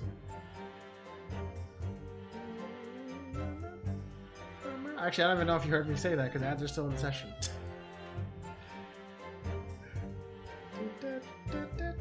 I guess you're getting to 800 this week, Ben. Ben Pikachu. I don't know why I said Ben. I was just like directly reading your username. Pikachu. Anyway, the man's scream drew my attention in that direction. It was only then that the body of the Inspector Gregson appeared before me. Hold it! What do you mean by that? In what way did the body appear? Is that still on the screen? Oh no, okay, good. I thought I left Yamcha on the screen the whole time. I honestly can't explain it, but it's the truth. As far as I was concerned, the body hadn't been there until that point. And then, suddenly there it was. Did you perhaps hear the sound of the victim fall into the ground just beforehand? At that moment, what I heard... Sure would have told you? Yeah, I'm sure too, but I got randomly nervous that he was still just hanging out, just up there. Just like this. Hey guys, it's me. I'm okay, everybody. Was the sound of the door flying open. Oops. Let me do that. Door flying open, the scream of the man who came inside first. Nothing more. I see. After the man fled, I examined the body. I was stunned to find that it was Gregson. Most curious circumstances indeed. How the inspector was killed or how his body seemed to appear out of nowhere. I have no idea. Objection! Surely the court has heard enough. My lord, the cross-examination has clearly revealed that the accused, Barak van Zieks, is lying on multiple fronts. What is that supposed... It's a remix of Cosmo's theme. But as a prosecutor.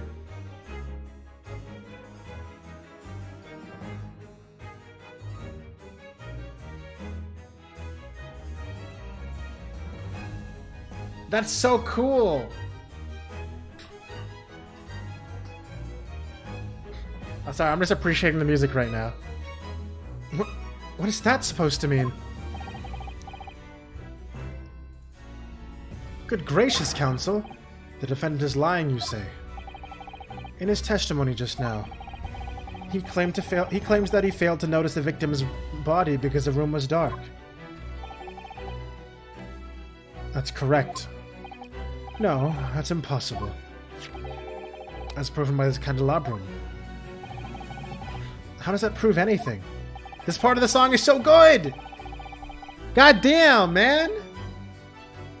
If you examine the tip of the long candle, you can see it has been blown off by a powerful impact. A Genshin impact. Probably. One would assume that the projectile from the firearm passed the victim and struck the candle. The problem comes when you consider the other two candles, which are clearly of a different length. Yes, I can see that, only the candle that appears to have been struck by the bullet is long. We could reasonably expect someone to have lit all three candles together. Which begs the question of, why only one has ended up longer than the others? Oh, because that one was shot and the other one's melted out properly? Uh-oh. That must be because that particular candle was extinguished when the others were still burning. Ah! Uh-oh. That's right. When the candle was hit by the bullet, it was obviously went out. But the other two candles would still have been burning, so the fact is... the victim's body would have been illuminated by the light still turned on by the candelabrum. The accused claimed that he couldn't see the body. Clearly contradicts those facts. I mean, those candles aren't that strong, you know what I'm saying? Especially if someone's like clumped up like this. Like this, like it's kind of hard to make... That could just be like someone's jacket on the floor or some shit. You know what I'm saying? And now to the next lie. There's more. The accused also claims to never have visited the scene of the crime before. That's the truth. In that almost empty room, the police discovered something very unusual.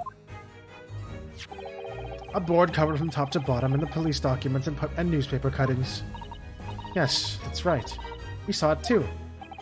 It goes without saying that the content of the police documents cannot be divulged. However, they included a number of reports from various historical cases, the oldest of which was from 10 years ago.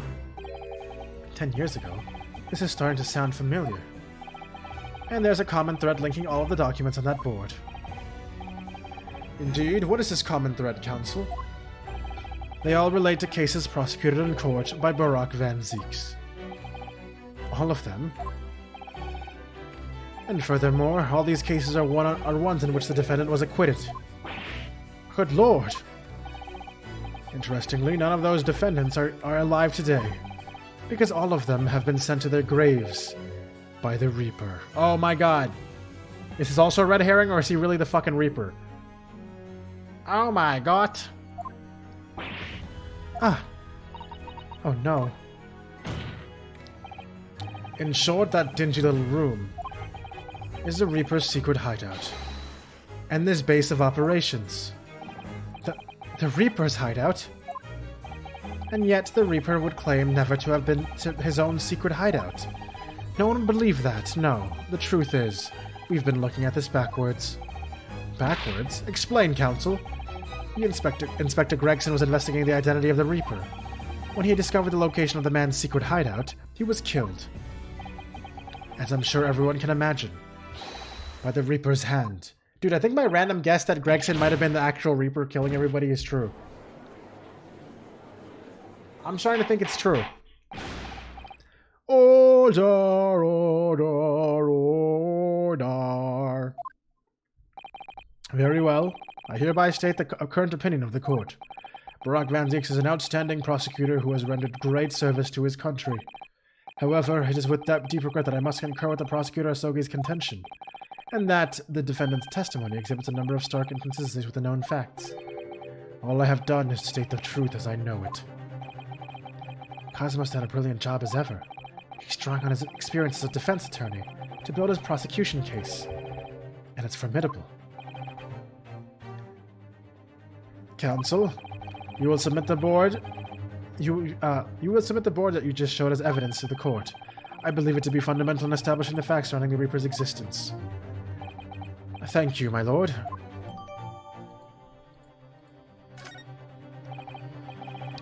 And now the prosecution would like to call new witnesses to the stand. Witnesses who saw events unfold on the day in question. They were mentioned in the previous testimony too, if you remember. Yes, the street sellers who heard the gunshot and went running into the room. Very well. Lead the witnesses in. The defendant may step down from the witness stand. Certainly, my lord. What the frick is frickity frick? You again? Also, that first girl was cute. She looked like Little Red Riding Hood, though. So witnesses, state your names and occupations for the court.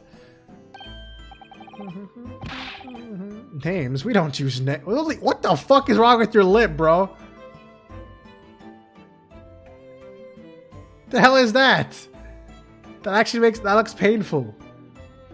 Names? We don't use names. Too fancy for the likes of us. We're just free and easy. Say what we like. Live where we want to live. I could give them all a vacant stare as they walk down to Fresno and spin a few words in a full verse for him. Oh yeah, because he probably lost his job because he was fucking overcharging people for their fare.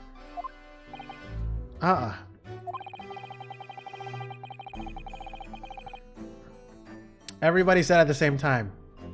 All together now. Would I be right in assuming that all three of you make your living by selling wares in the street? Everyone calls me Gotham.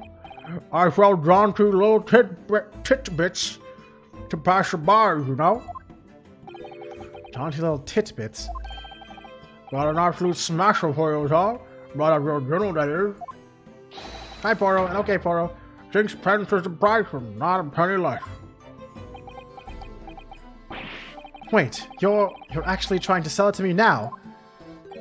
Oh, come on, sir. Don't tell me you're not interested. Try the man. Give him the money and see what it is. Pay the man, counsel. All right. 6 pence it is. You won't regret it, sir. Now you got your listening ears on. It's between us. A young couple on Side Street have just had twins.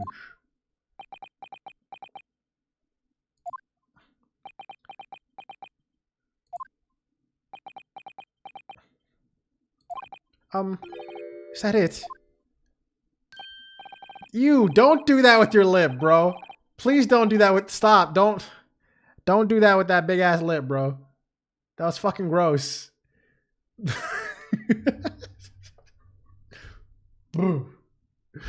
No, that's not it. It's gossip, in it? It wants us right, but that bit's up to you and your mouth, of course. I've got more of you, though. You want a juicy one? A 6 price a piece it is if you're curious. I am curious, yes, about what's going on just under that fat bottom lip of yours. Ooh! Namely that unusual bruise or whatever it is that's poking out from under your collar. Oh, what the fuck is that?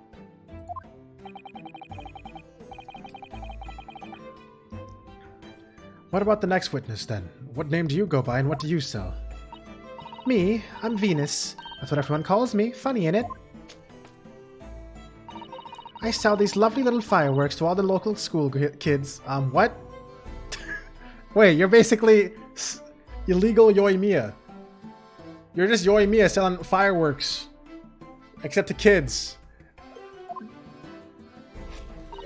Did you just use your ass to light that? Yo, Venus is... You know what? This is a pretty good character, guys. I gotta be honest. It's a pretty good character. Has a very good personality... etc. 6 pence a pop, what do you say? You aren't exaggerating with little. They actually sell. Oh yeah. Your second years can't get enough of my Venus firecrackers. Especially when I tell them that if they get 100 they get blow up the school. She's crazy. Not the most savory of ideas, young lady. What do you say then, eh? Want to part with 6 pence for a pop? Wait, what? You want me to buy one? Tell you what, I'll let you in on a little secret. Dude, is she just gonna keep kissing it? She's kissing them over and over again. That's crazy. What did they blow up? If you get 100 of them, you could blow up the whole courtroom. Not for another 200 years, okay? A bit early of a spoiler, Venus. Try the woman. Give her the money and see if she's right. You're a liar. Pay the woman, counsel. All right. I'll buy one. Lovely stuff. Oh no, I gotta buy 100 of them. Cleon steroids? No, this is definitely Yoimiya. Yoimiya is actually a fireworks creator. Lovely stuff. Right then, this is something a bit extra just for you. The Venus special, only 600 pence. 600? It's 100 of my regular fireworks. Nothing little about that, is there? And there'd be nothing little about the punishment if I blew up the Old Bailey, either. Thank you for selling me evidence. And the last witness, what name do you go by and what do you sell? I'm thinker me, so there's all sorts of thoughts. I think, therefore I am, therefore I think, I think. Because I stand there on the street, watching the world go on about me, they call me the Observator. Get out of it, old man. Everyone calls you the sandwich and you know it. So, you don't actually sell anything? A problem shared is a problem halved, as they say. I give advice, I do, I think what it means. Ah, oh, that's hot. That's hot. I don't actually sell anything, no, come to think of it. Pity. They're gonna make me buy it, bro. No more purchases today, please. Well, we have quite a cast here, it seems. See, they conduct their business on Fresno Street from morning until night, my lord. And always in the same place, directly adjacent to the crime scene. Beppo, yeah, that was what his name was. I see, and thus they heard the gunshot, I suppose. Not only that, but they very bravely ran inside to see what was going on, and witnessed the crime. Well, I'll be beggared, I thought, just between us. Mr. Milo, what am I to do? What a terrible thing I saw. What I think is if what we see is light and shadow, playing with our eyes, is any of it real? How can our eyes be real? If mirrors aren't real, how can our eyes be real?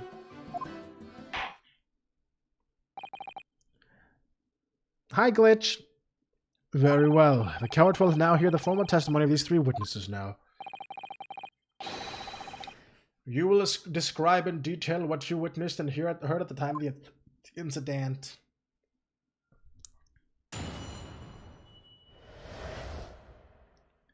You just got the notifications. Speaking of Yoimi, I'm gonna go do my daily grind for the newly obtained albedo. See you soon, perhaps? Yo, good luck. Get that albedo up and equipped. Actually, it's 124, Glitch. We saw the whole thing was on food. Everything was the moment it was building. It was less than a minute after the Reaper had gone inside and we all heard a big bang. Seems to me that quick to talk is quick to walk. Gossip couldn't wait to go and see what happened. Oh really? Does it actually send out a notification every 4 hours? I didn't know that. It's 12:24 for you? Well, I'm sorry that you live in the wrong time zone, okay? God. I ran into the room and there he was. Right, gun in hand, standing over the dead body. I was scared after death, me, so I ran off to find a copper. Dun, dun, dun, dun, dun, dun, dun. He's in your time zone? Well, I'm sorry, two of you guys are in the wrong time zone. God, I'm just kidding. If these witnesses were there in the whole day and saw everything, who did they see going inside the building? Only the victim, Inspector Gregson, and the accused, Barack Van Zieks. I've seen pictures of that Reaper in the paper. I know what he looks like. Have a good night, Glitch. Thanks for dropping in, though. Sorry that you missed a notification or whatever, or didn't get one. And just between us, folk love stories like this. I've made myself a tidy sum already. Wait, but that room was just one of several flats in the building. Someone from another flat could have done it. All those flats on Fresno Street are unoccupied. Of course they're... Stop doing that! Of course they are. They're small, damp, and dirty and expensive to boot. The room in which the inspector was found is the only property in the building that's currently leased. Thank you for that, Glitch. And we know the leaseholder's name, don't we? It's Hubone. Hubone. Thank you. Thank you. Thank you for that emote. I didn't even know we had. The testimony the court has just heard would appear to leave little room for doubt. It's becoming increasingly difficult to see how anyone other than the defendant could have committed the crime. No. Thank you for your candor, my lord. Counsel for the defense, you may proceed with the cross-examine the witnesses. Yes, my lord. In a closed court like this without a jury, the judge is the only person whose opinion matters. I have to break down this testimony. Somehow.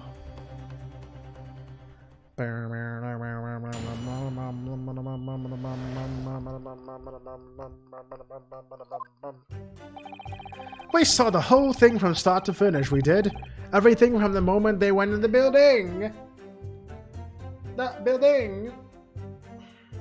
Hold it! When you say they, what do you mean exactly? Inspector Gregson and the defendant, Lord Van Zieks. I suppose so. The likes of us don't know the name of the High and Mighty. But I'll tell you one thing, it was the old Reaper that went in last, that's for sure and certain. Just behind Inspector Gregson, did they arrive at the same time as each other? No, not at all. The first fella must have gone inside a good 15 minutes before we heard the gunshots. The victim arrived 15 minutes before. Are you sure about that? Are you sure about that? Am I sure? Am I sure? Stop doing that, please. You've been doing so much. Does it look like... I almost didn't want to press this guy because he would just keep doing this fucking shit. Does it seem likely that I'd have forgotten the fellow with the bright red hair as that, does it? Wait, what? Yeah, his hair really were red, weren't it? Better than my flaming fireworks, even. That fiery red mob still burnt on the inside of my eyelids, it is. Wait a minute. You're saying the man was a redhead? Weren't you listening, chum? Aye, he was a redhead. And he had a big trunk with him as well. But Inspector Gregson's hair isn't red. Not by any stretch of the imagination.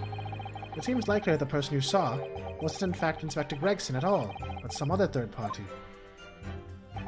No, I hate to break it to you, but the witnesses are correct. What? Have a look at this look at this photograph of the victim taken at the scene. What in the fuckerinos is going on here? This is the first time we've seen him since his death. Yes, that's Inspector Gregson, all right. And a red hairpiece. Ah, of course. We saw one on the floor and we investigated the scene, didn't we? I still refuse to believe that Inspector Gregson wore a hairpiece, though. So why on earth would he have been wearing something like that? The color does seem to suit the man, one might say. The photograph will be submitted as evidence, please, counsel. Dun dun dun dun dun. Dun dun. And what became of the trunk that the red-headed victim was supposedly carrying? I was informed that no trunk was found at the scene. So it just disappeared. What, do you expect us to have been watching the building every second, do you? We definitely saw him in the dock going in, though. No question about that. It was less than a minute after the Reaper had got inside that we all heard a big bang. Hold it! But by which presumably you mean the gunshot. I sell these little things, don't I? How would I know what a gunshot sounds like? But I've always thought it probably sounds a bit like this, doesn't it? And you say that you heard the noise almost certainly, almost as soon as you saw the defendant here enter the building. That's right. It was almost straight away. Bang! It went. Just like that. Well, he's a Reaper, isn't he? That is what the French call a fair comply. A fair comply. When the Reaper... I don't like you talking ever. Can you stop talking completely? Thank you. The Reaper couldn't allow the Inspector to live after he discovered his secret hideout. There can be no clearer motive for the crime. Yes. It's certainly an eminently credible motive. Great. And at that point, you ran inside. Is that correct? Seems to me that quick to talk is quick to walk, and gossip couldn't go... Oh god, he's gonna mention gossip, and gossip's gonna start fucking talking again. God damn it, man. Hold it! So, when gossip ran to see what had happened, did you go too? Well, me, I'm a bit hampered, see, so I had to sign all the signs that I can, and I can't move very well. You're a way behind, presumably, with that sandwich board around your neck and that big sign in your hand. What a great burden you bear. Pardon me for asking, Mr. Sandwich, but is it possible that you and I have met before? I'm not anybody, me. The signs are what makes me who I am now. I signed, therefore I am. So, you weren't employed as an omnibus driver just under a year ago, then? I might be mistaken, but I believe his trembling has intensified, Miss Naruto. Yes, I agree. He's clearly been through a lot. Turn down King Henry Street and the Black Widower's arm is just there. Oh dear, you've made him hide behind his sign. Life is full of surprises. Shut up! Shut up! Shut the hell up! I was scared half to death. He's gonna be the guy I have to freaking press to. I have a feeling. Yeah, you know what? This is probably not important, but... Hold it! You didn't run into the room with your friends? I'm not that sort of girl. Sorry? I'm a timid little thing, me. I was too scared to go in there. Ah, right. I see. Old Lippy... Yeah, his name should be fucking Lippy. And the witch are... Oh! He has loose lips. Because he's a gossiper.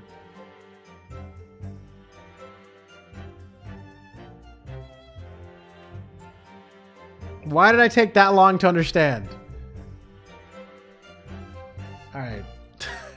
I've been like trying to process that this whole time in the background.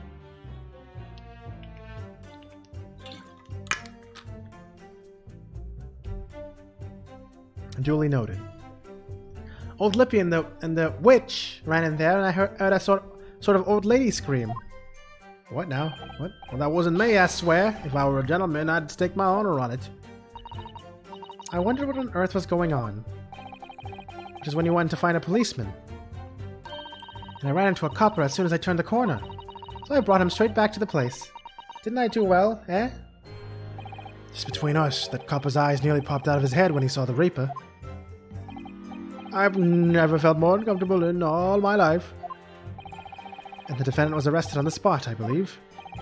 Considering the catalogue of killings the Reaper had carried out, it was a particularly inauspicious end.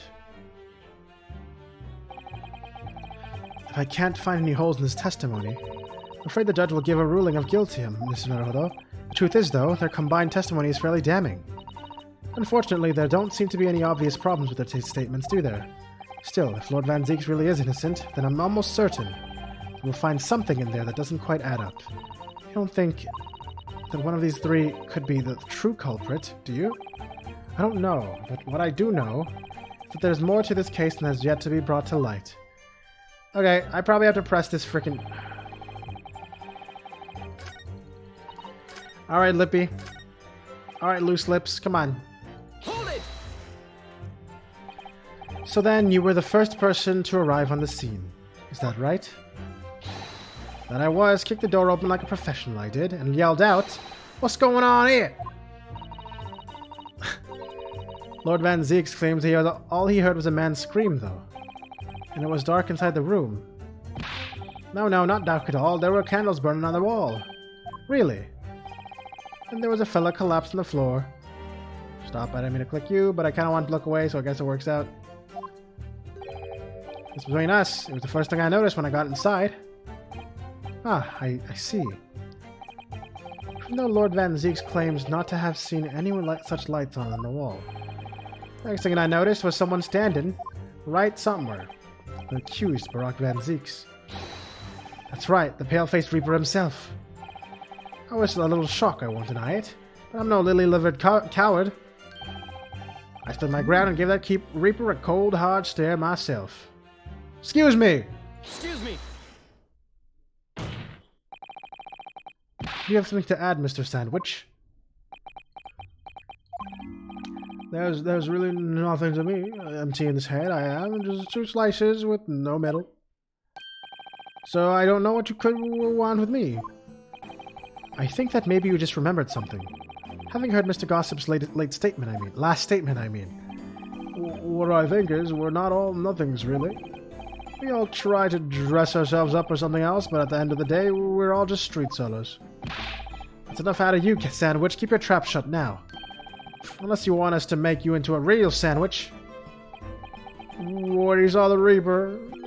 He fell clean over on his backside. That's it? Oh, you rotten beggar. I told you to keep that a secret.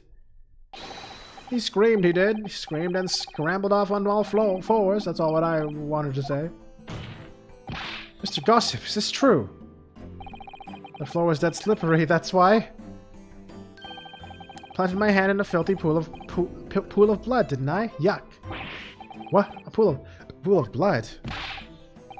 Well, listen here. Even when I was sprawled on the floor, I still kept giving that Reaper a cold, hard stare, and don't you forget it. Let's just go back a little. So you got blood on your hand. I did. Aye, it happened to the best of us at times, doesn't it? So I was scared, so I slipped over. We can keep it a secret between us, can't we? No, Mr. Gossip. I'm going to have to ask you to add that information to your formal testimony. Oh, if I must. What do I do with that?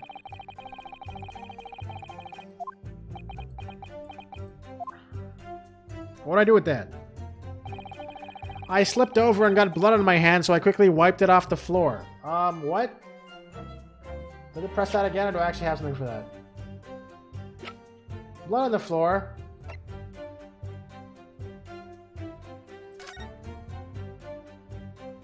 I mean, there was blood on the floor. I guess. It was all cleaned up for some reason. Do I press it again, even though I hate talking to this guy? This guy annoys me the hell out. Probably should.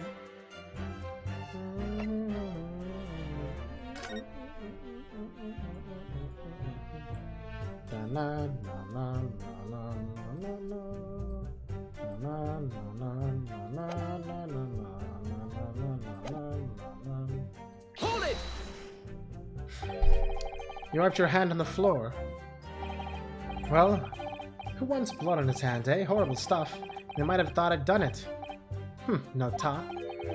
You didn't think that might be a problem? Doesn't really matter if I left a few grubby handprints on the floor. You can clean up in the end, won't they? Don't make such a fuss, that's a message from all of us. Something wrong, Counsel? No, my lord. I didn't remember anything in the report about a bloody handprint on the floor. That's all. Don't come at me with all that. You can't intimidate me. I know what I did. I wiped it off on the floor, the blood. I wonder, could that have been what happened?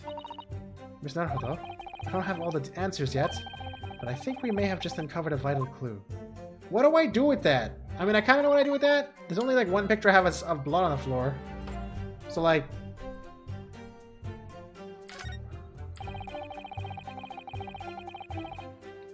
Alright, I got lives. I got lives to spare, guys. I've got lives to spare. I suppose. I mean, is there anything more obvious? Let's see here. Don't look like it. Because there was definitely still blood there on the scene. Objection! That was wrong. I was wrong. That was wrong. That was wrong. Shut up. Just give me the damage.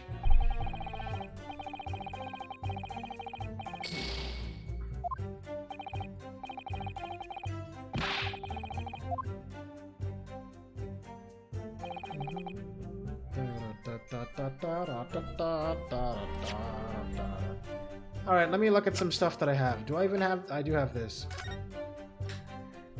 Alright, Tobias Gregson dead. The time of death is just blank. Victim was shot in the chest at close range from the front, resulting in instant death. Scorch marks at point of entry. Bullet exit from behind. Caliber of the gun used to smash the standard issue firearms to the members of the judiciary. Okay, that's fine. Oh wait, how could he slip on blood if he came in from like completely far away from the room, I guess? Is he saying that there was blood up near the door? I think that's what I'm supposed to do here.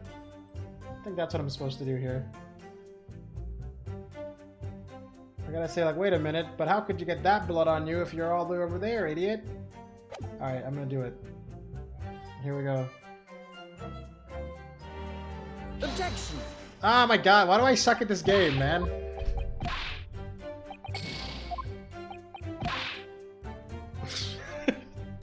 I thought it made sense.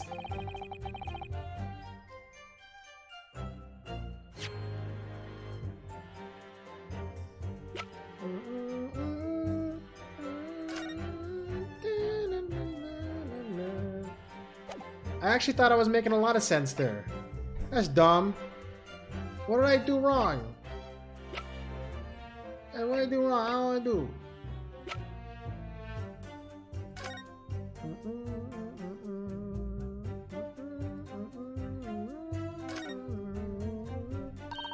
The helmet of this charming policeman appears to be a little worse for wear. I'm not convinced about the charming part, but yes, you're right. The head part looks like it's been fairly heavily manhandled. It's open it! Twist it, bro! Twist it! Shall we try to? Yes, please. Let's try twisting it around right now. Ah, what's that? It appears to be some sort of key. But it's tiny though. It couldn't be a key for a door. Not at that size. What is it for, I wonder? That's very interesting. This thing is actually a key. It's a keyblade.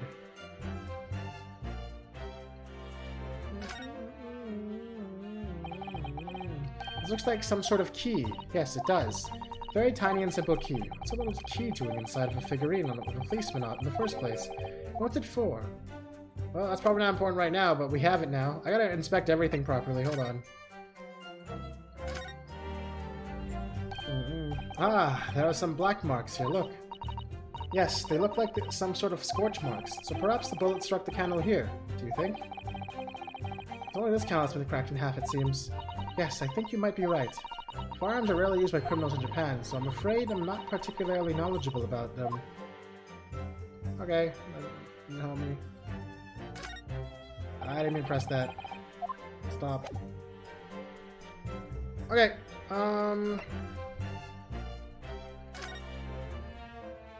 what's all this then? Have you had an idea, Mr. Naruto? You're staring at the end of the string of fireworks. Sorry, it's just that it's the Venus Special. I was wondering what 600 pence worth of fireworks would sound like. Shall we find out? What? But she said I could blow up the courtroom. Alright. That was a fairly sizable bang. My ears are still ringing, Mr. Naruto. It sounds almost exactly like a gunshot. But how did I do that if it's still here? How did it explode?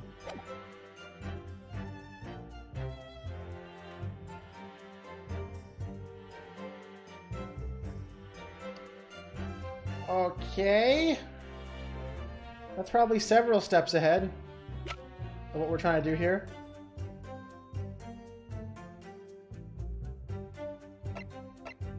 Alright. Anything else to look at here? Let's see. Eyeball. Okay. Oh, inspect this. Anything cool in here? I've always wondered what the underside of a hairpiece looks like. Doesn't surprise me at all, Miss Naruto. I always want to see what lies beneath it, don't you? Is that a... Is she calling me a perv? I'm not sure that's quite how I'd put it. You must have to use a lot of bird lime to keep it in place on your head, so it doesn't get blown off in a gust of wind, I mean. That might be a little inconvenient when you wanted to take it off again, don't you think? Alright, well, we got a 3D model of hair, so that's something we got going for us. Chief ordered daily vigil as relieved of his post with immediate effect for having violated Clause 132 of Her Majesty's Code of Conduct for Prisons. All rights to redundancy pay and other financial benefits are fully revoked. Aiding and abetting the escape from this prison of convict, beep, just prior to his execution. Oh, what, he did? I didn't read this until now. So he helped him escape. Details of the escape are still being investigated. Full cooperation with inquiries will be expected. Indications are that a jailbreak plot was conceived prior to the convict's incarceration. Whether the convict engaged in some form of negotiation with the prison staff in order to secure assistance. Full disclosure of the information regarding these negotiations will be demanded. Okay. That doesn't help me right now, though, but interesting.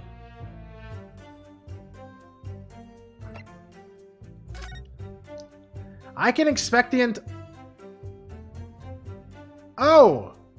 A bloody handprint on the back of the fucking signage. Huh. Well, that's important. Wow! Oh, what's this? Mr. Naruto, look! Oh yes, it's a smudge of some kind. In fact, it looks just like a handprint. And the color. That's blood, isn't it? Oh dear. How disturbing. Well, that is what we were missing. Good thing I started looking at everything. Objection! So you wiped off the blood from your hand on the floor of the room. Are you quite sure about that? Well, what else do you expect me to have done, eh? Doesn't really matter. Objection! The police found no such handprint on the floor during their investigations. What exactly is the defense asserting? If you listen, you'll find out, Prosecutor Asogi. Damn, I just told him to shut his ass up. True, dude. Certainly there was no bloody handprint found on the floor. What are you trying to say? There was a handprint in blood left very clearly at the scene. on the back of this notice board. Yeah, I knew all along, by the way. Yes, indeed. That's indisputably a handprint in the distinctive color of blood. Aye, you're dead right. That's my right hand. I'd know it anywhere. Objection! The witness very definitely testified that he wiped his hand on the floor. Any handprints on the back of the board are irrelevant. Objection! Not if the board itself had fallen over on the floor. In that case, it's quite possible for the witness's handprint to have ended up there. Just look at the floor plan of the room. The notice board was in the opposite corner of the room to the victim in an upright position. Even if it had somehow been toppled over and was lying on the floor at the time, it would have been a considerable distance from the body. I fell over when I came across the body, so it was basically right next to the corpse, not on the other side of the room. In other words, the defense assertion is contradictory. Yes, it is. There's a very definite contradiction here, for which there must be a reason. I take it that you formulated a proper hypothesis, counsel, regarding this apparent discrepancy between the witness's account and handprint found at the scene. I have, my lord.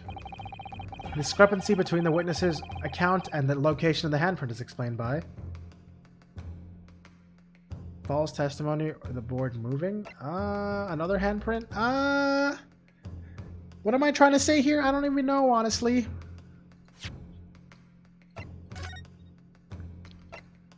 I'm gonna say it's the board moving. That makes the most sense to me. It don't look like this guy's lying. He wouldn't randomly just say that was his handprint for real. On God, no cap, if he was trying to hide it, so. The real contradiction here is the handprint itself, not where it was found. As the court can see, it's upside down. Good gracious, so it is. If the witness had put his hand against the board, the finger should be pointing upwards. What does that tell us? It tells one simple fact. When this handprint was made, the board must have been lying on the floor, as I previously suggested, which means that after the incident, it must have been moved. What? Objection! You're claiming that somebody moved the notice board after the shooting. Then tell the court who.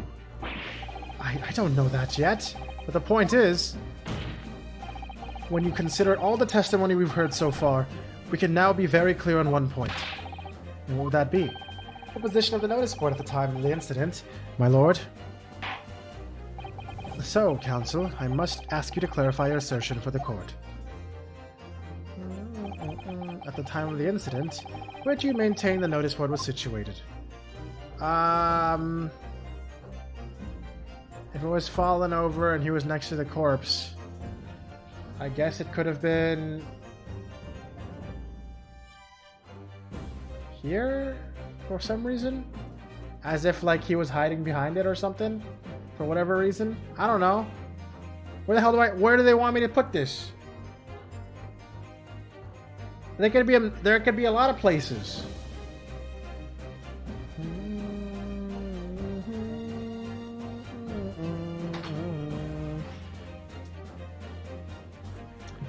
I'm gonna pick this place. Take that! Is that good? This is the only possible location. Immediately adjacent to the doorway. That's exactly what I said. Uh-huh. Yep. Oh, get off the screen.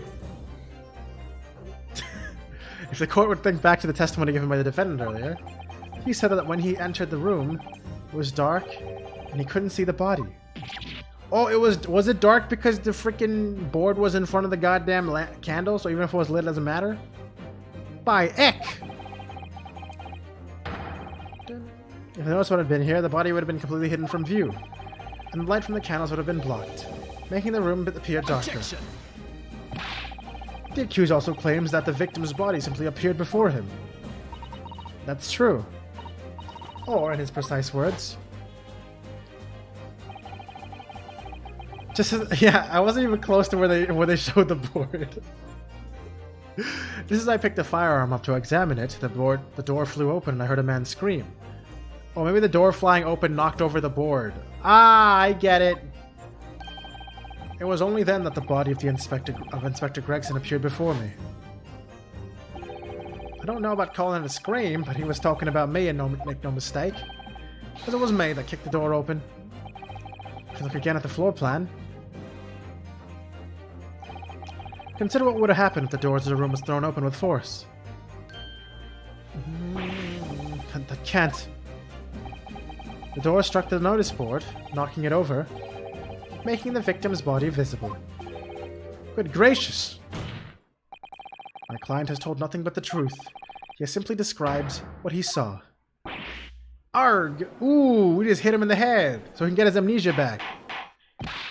Order, order! Counsel, how does this not come to light before now? After the incident, somebody must have righted the board and moved it into the position where the police, myself, and my colleagues saw it when investigating the room. Witness, what have you to say for yourself? What? Me, my lord? You and your fellows were there at the scene before anybody else. It goes without saying that you must know something about the position of the notice board. The witnesses in the stand will testify again. You will each explain exactly what you did upon arriving at the scene of the crime. Aye, stop looking at...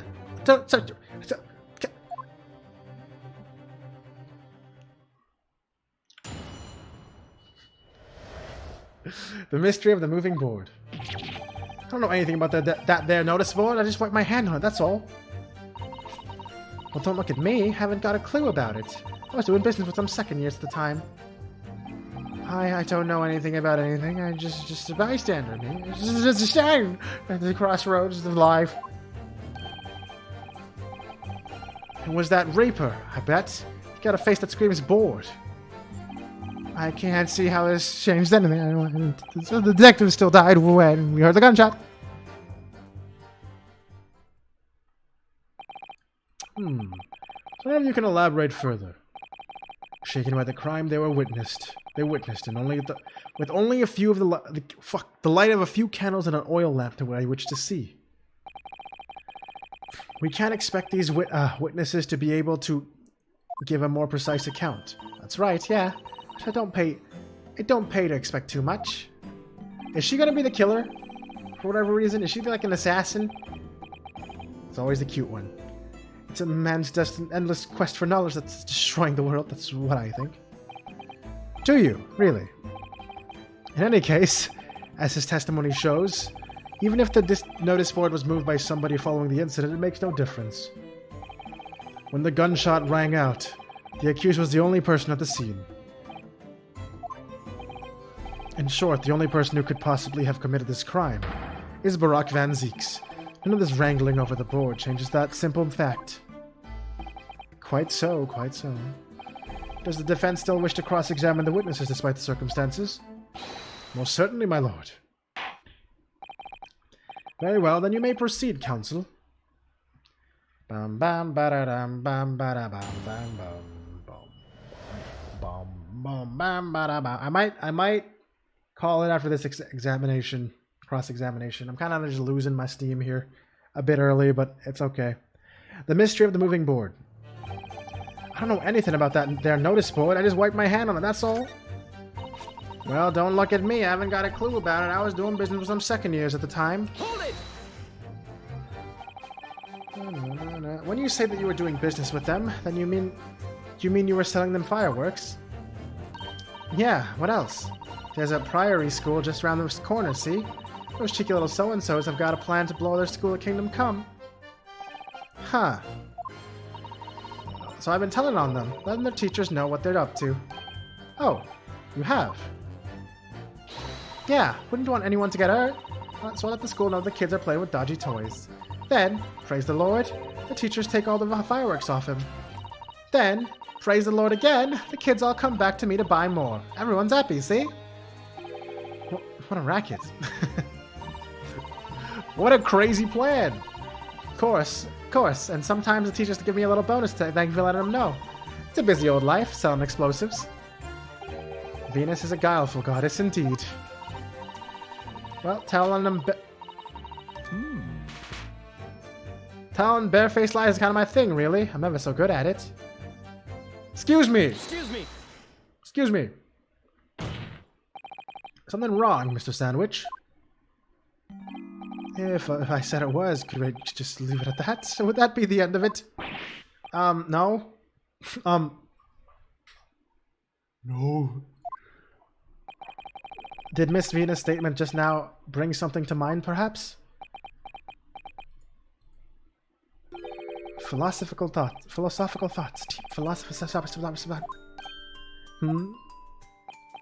Let's say there was a great liar.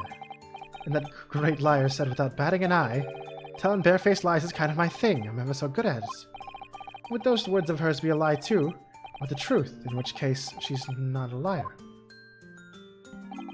Ooh, it's a hellish paradox, that one. Don't you think? I'm not entirely sure, to be honest. But it seems to me that you're suggesting Miss Venus has been lying, are you?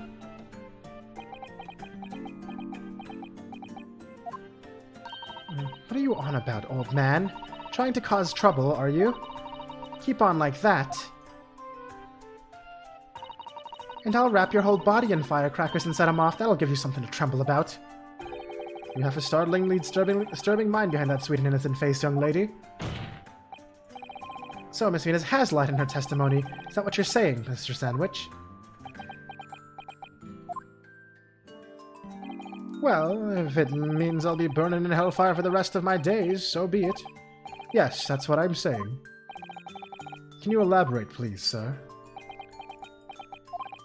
Old Blabbermouth here is headed for the room where the gunshot seemed to come from. But there's someone else who crept up the stairs behind him, too. That's right. That rotten liar over there.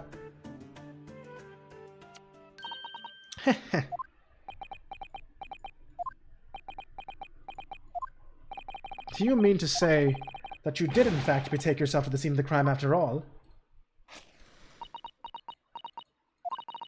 What did I tell you, eh? I said I was good at telling barefaced lies, didn't I? Yes, you mentioned it. Well, that revelation rocked the whole courtroom, didn't it? Who knew firecrackers packed such a punch? So you did indeed visit the scene of the crime, did you, young lady? Good grief! Well, now that you've come to mention it, I suppose perhaps I do clearly remember climbing the stairs to the room, yeah. Either you clearly remember it or you don't. Well, I shall consider a fitting punishment for this perjurious act later. For the time being, you will immediately amend your testimony to reflect the truth. Oh yes, my lord, of course. Maybe I did sneak along behind gossip and have a little peek into the room where it all happened. Okay. And then what happened? Hold it! You make a habit of lying, do you, Miss Venus? Well, I suppose so. I don't really know, to be fair. If you want my advice, though, I'd take everything I say with a big pinch of salt. All right, but you did in fact go to the room where the victim was killed on the day in question, didn't you? Oh, please, as if I would. I can't think of anything more terrifying. The truth, please. Well, all right, just a bit then. I mean, a girl my age is curious about stuff, you know? Did you touch anything at the scene? Oh, please, as if I would. I mean, there was a dead body on the floor. The truth, please. Well, all right, just a bit then. I had a look to see if there was anything I could sell. So I did give the place a one-over, but it was nothing to write home about. Right, now, I hesitate to ask, but you didn't move the notice board by any chance, did you? Oh, please, as if I would touch anything like that. Just a few bits of loose change is all I had. The truth, please. All right, then. I thought there might be something worth having underneath it. So I blasted the flippin' thing. Sorry, flip the blasted thing. You're telling us that you did move that board. I think that did slip out, didn't it? What? You daft barn pot?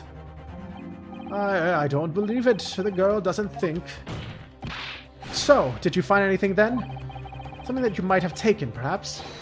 To sell? Oh, please, I should be so lucky. My imagination, it's the truth now. I might have found this old pocket watch under the notice board, I suppose. But a bit of junk like this can't be worth much if you ask. Ah! So what you, was it? You're the one who took it. Gina? Young lady, may I remind you where you are? That watch there.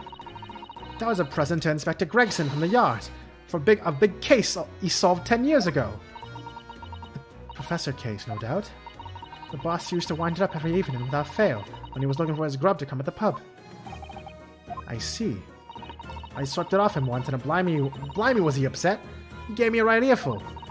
He said he hadn't missed a day in the last 10 years polishing it and winding it. It meant the world to him, that watch did. Possibly not the best thing to go diving for, then. It's not all that. It's not all that, though. I took it to the Jabbers that night to ask how much it was worth, but the old dealer wouldn't touch it. Wouldn't give me a penny for it, said it wasn't working. Knocked about and worthless, he called it. Ah, I knew I should have lifted it.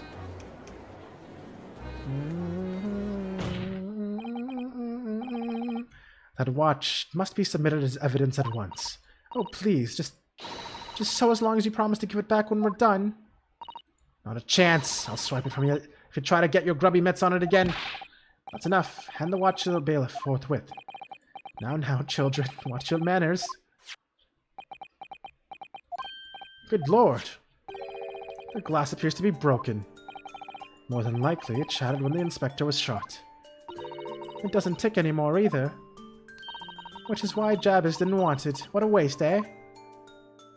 Yes, indeed. It appears to have been stopped.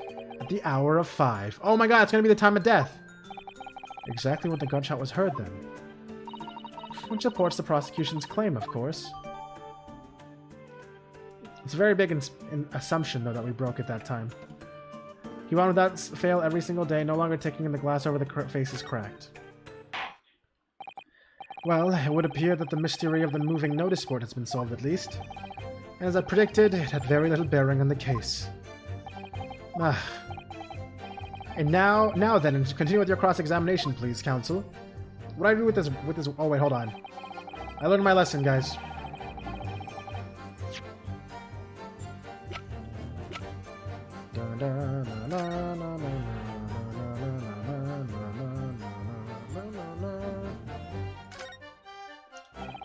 The glass over the face really is badly cracked. Look, what a shame when the inspector clearly looked after it so carefully. I imagine Mr. Sholmes could repair it, don't you? Yes, I should think so. He's very adept at things like this. A useful man to have around, in fact. I can't remember that he's a great detective in this scenario, though, not an odd job man. Or if you pay him...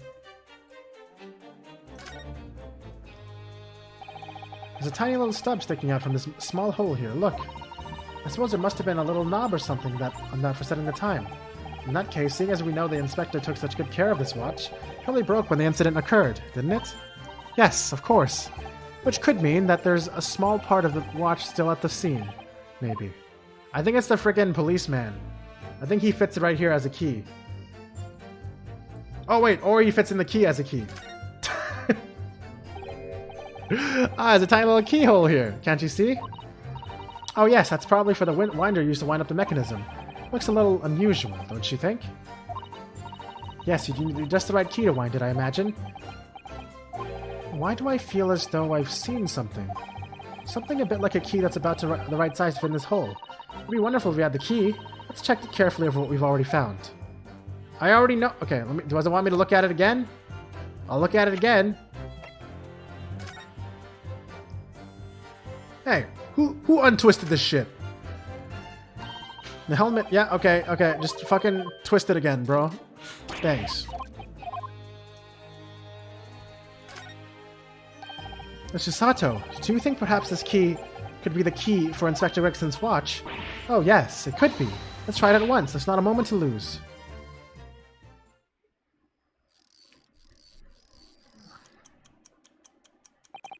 I knew it! A perfect fit! And look, the inspector's watch has started going again. Ah, so it has obviously just not been wound out. It obviously has not just been wound out, that's all. What is it, Mr. Sato? Well, if the watch isn't actually broken after all, I have a feeling it could have profound implications.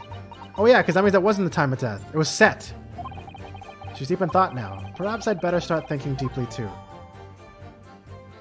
So it's not broke. It wasn't broken by the shot. So even if it broke from the glass broke or whatever, the clock would still be ticking. So it's not the time of death. That's super important. But is that important right now?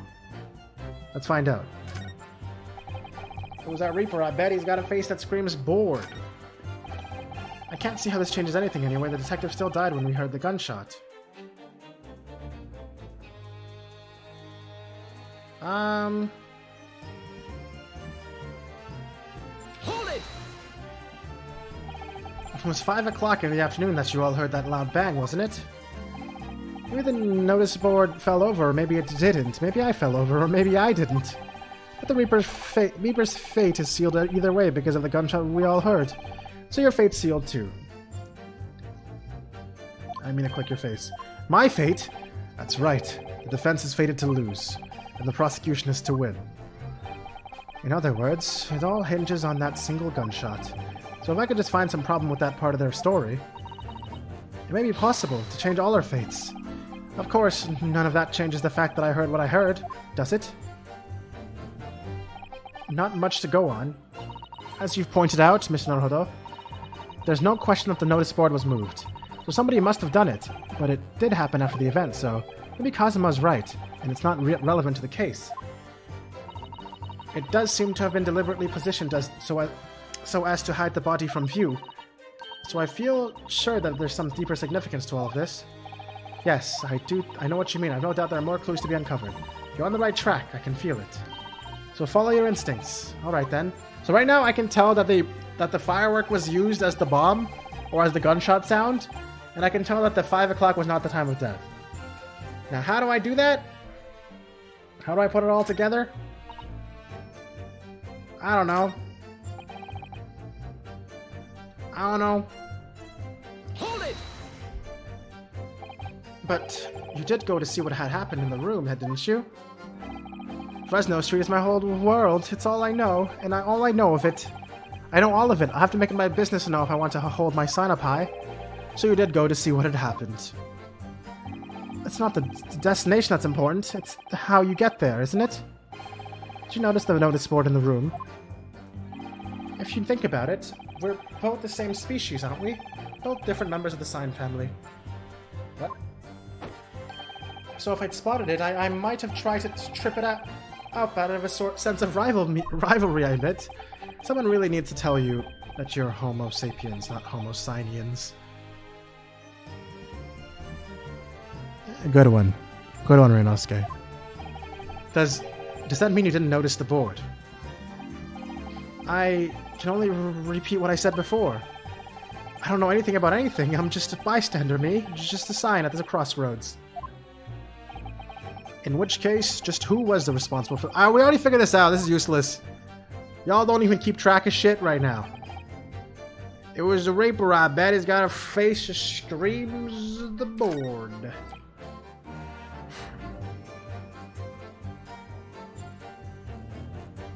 This is clearly wrong. He didn't die when we heard the gunshot.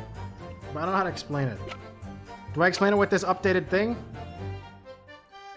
Is this what I do? This is what I do. Objection! Got it. I'm afraid that's not necessarily the case. Oh?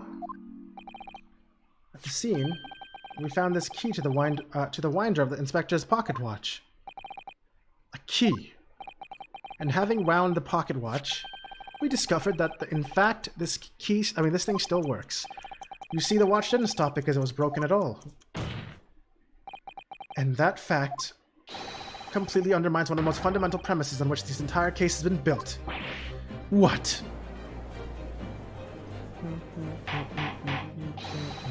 Order, order, order. But counsel, the watch was stopped at almost exactly 5 o'clock. Yeah, which is just when we heard the gunshot. It is exactly the hour. Thanks. It was the time that was showing on the watch tells us nothing other than when it was wound down. It's merely a coincidence that it happened to be at 5 o'clock. Objection!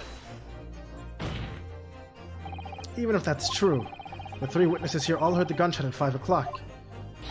So that's obviously when this crime was committed. No, that doesn't hold. Why not? Recall what the Inspector Lestrade said only moments ago. The boss used to wind it up every evening without fail when he was waiting for his grub to come at the pub. He said he hadn't missed a day in the last 10 years, polishing it and winding it. It meant the world to him, that watch did. The victim was in the habit of winding his watch once a day, in the evening. We can reasonably assume, therefore, he wound the timepiece in the evening before he died as well. Yes, that would be entirely reasonable.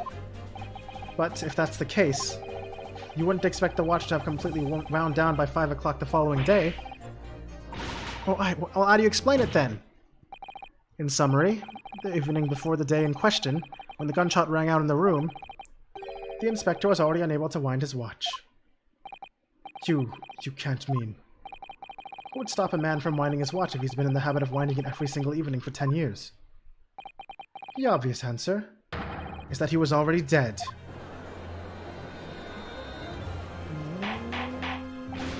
Order, order! Counsel, that's the most extraordinary claim! Extraordinary isn't the word, it's absurd. You claim that he was already dead the night before. Do you really think that Scotland Yard's coroner would have overlooked something like that? Well, on that subject, there is something rather surprising. There's actually an omission in the coroner's report. The time of death is not noted. That's right. Wait a minute, you're forgetting that my legs went from under me when I kicked the door in. What do you mean? Like I said, I planted my hand in a dirty great puddle of blood. Yes. So the victim's blood hadn't dried. It was fresh. He catches on fast, doesn't he? But that blood could be explained in any number of ways. It could have been put there afterward. Some fresh blood could have been poured over the victim's body after he... Does my learned friend think that fresh blood is available in every street corner? Well, it needn't necessarily have been human blood, of course. We've been told previously that Scotland Yard has no way to identify blood as human. The problem is currently being researched. At present, you are correct. It is beyond our abilities. So then a chicken's blood could have been used, for example. It is certainly possible that it wasn't the inspector's blood at all. Objection! But the gunshot was heard at 5 o'clock that afternoon. That's beyond question. Is it, though? What?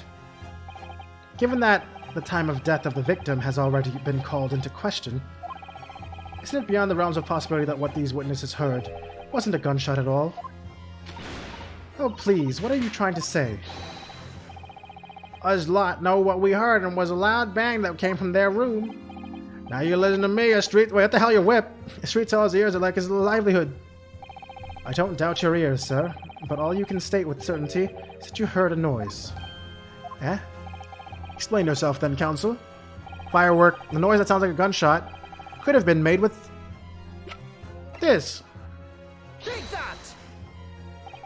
Something like this. The culprit could have set off one of these to fake a gunshot. Good gracious, the very fireworks that are sold by the witness. Now hold on a minute, are you saying I did it? My pretty little firecrackers only make a little pop anyway. See? Not 100 of them together. The Venus special that you sell for 600 pennies sounds like this. As the court can now attest, it sounds very much like a gunshot, in fact. You're trying to suggest that someone set up one of those fireworks off at the scene. I'm suggesting that somebody knew the defendant was in the room at 5 that day, and sought to implicate him by creating a sound like a gunshot. What if they, like, put the firework near the candlestick and use the candle fire to light it off by the right time they wanted to, and also having to blow off one of the candles and implicate him because of that? Maybe? I don't know. Objection! Oh, he objected me in real life. But even the accused himself has testified that he saw no one else in the room at the time. Whether it was a gun or a firecracker, the only person present to cause that bang was Brock Van Zeeks. One whiff of the match and my firecrackers go pop. See, it's why people like him. I fear for your fingers, young lady. Objection. Recently, during my time here in Britain, I've learned of a very useful invention indeed. Something called a time bomb. Good heavens, a bomb? Yes, a device that allows you to blow up whatever you like, whenever you like. Mr. Naruto, I worry that your unfortunate phrasing there may lead to yet another international incident. No. Wait, it's the whenever you like part that's important. A time device. Yes, exactly. A time device. Something of that nature could have been planted at the scene. A device that was able to produce the sound of a gunshot long after the culprit had left. Your extravagant claim will have to be substantiated with evidence, counsel. What proof do you have to suggest in any way that a time device was employed to create the gunshot sound? What? I don't know. How the fuck do I do that? This thing? Uh-oh. Uh-oh. I don't know. Bro, I don't know. I don't have proof, do I? Do I? Ha! Look at this loser. Panda, you're such a loser with no points, man.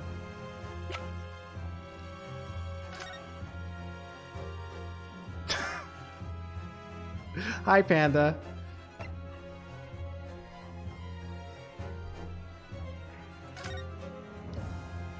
What am I trying to say right now? Do I present this again? How do I... Is it the candle? I kind of feel like it's the candle. Present a person? I can't present a person. Okay? As much as I wish I could. Am I about to take an L? I think I am. I think I'm right about to take an L right now. Do the candle. That's what I'm about to do. Take that!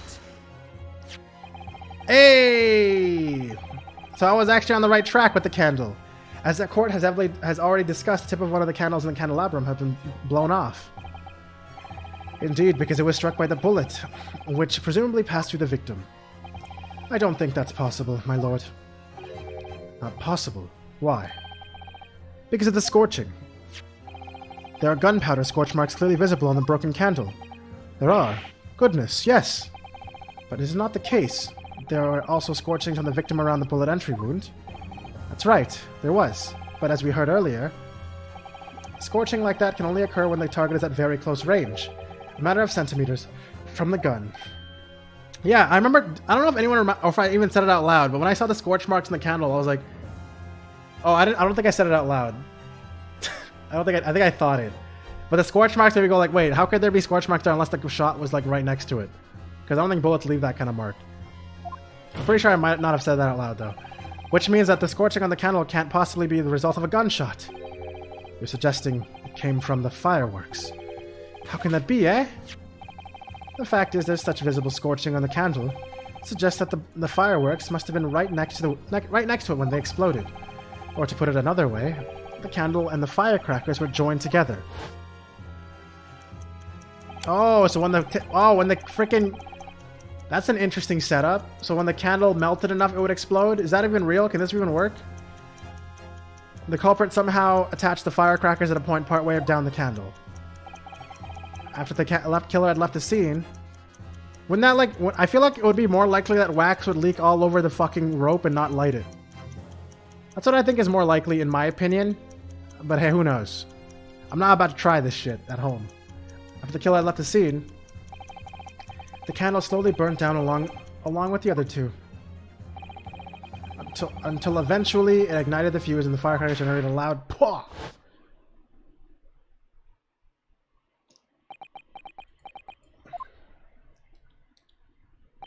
And that is how these three witnesses came to believe that they heard a gunshot at 5 o'clock. Well, what a plot. And this implies that the victim could have died earlier than we've been led to believe, the previous day, even. Now, just hold your horses.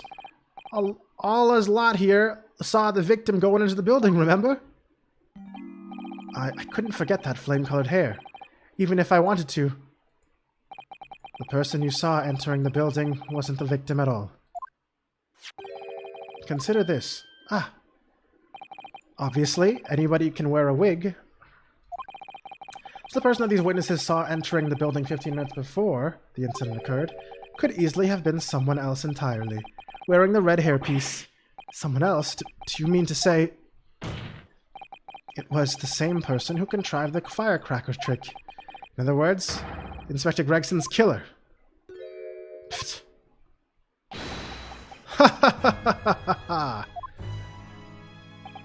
Oh, very impressive, Ryonosuke.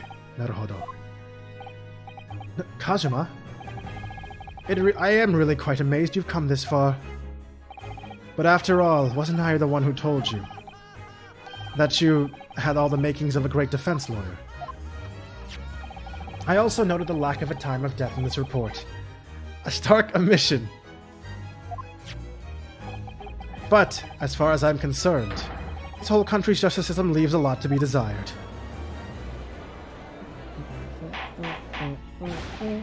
Or dark, or dark, or dark, or dark.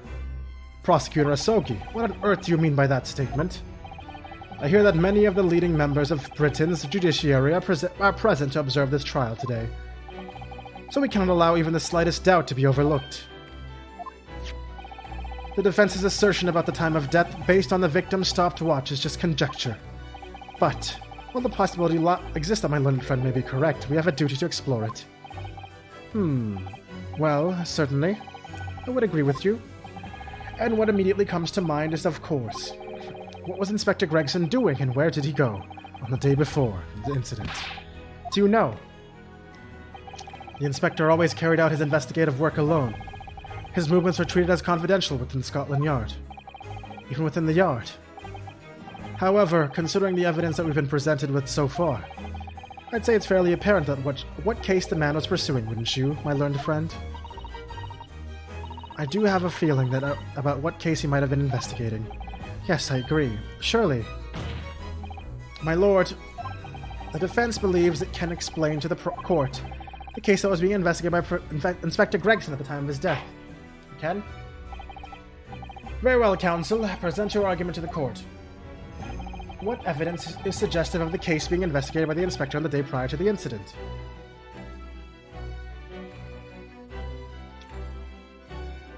You know what, guys? Why is Kazuma laughing? He just got back. I honestly just kind of want to stop right now. I'm like feeling really not good. Like I feel like I need to eat something or like go drink some more water or something, and I'm tired. I was kind of hoping to go until the next testimony started, but I think it's going to be a bit while before we get to the testimony. Sire, I know you just got back, Stratasmir. I don't know what part you left at, but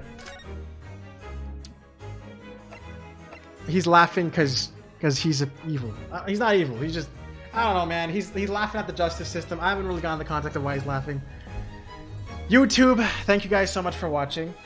I hope you guys are still enjoying this. I'm very much enjoying playing it. I'm very excited to see where this chapter goes.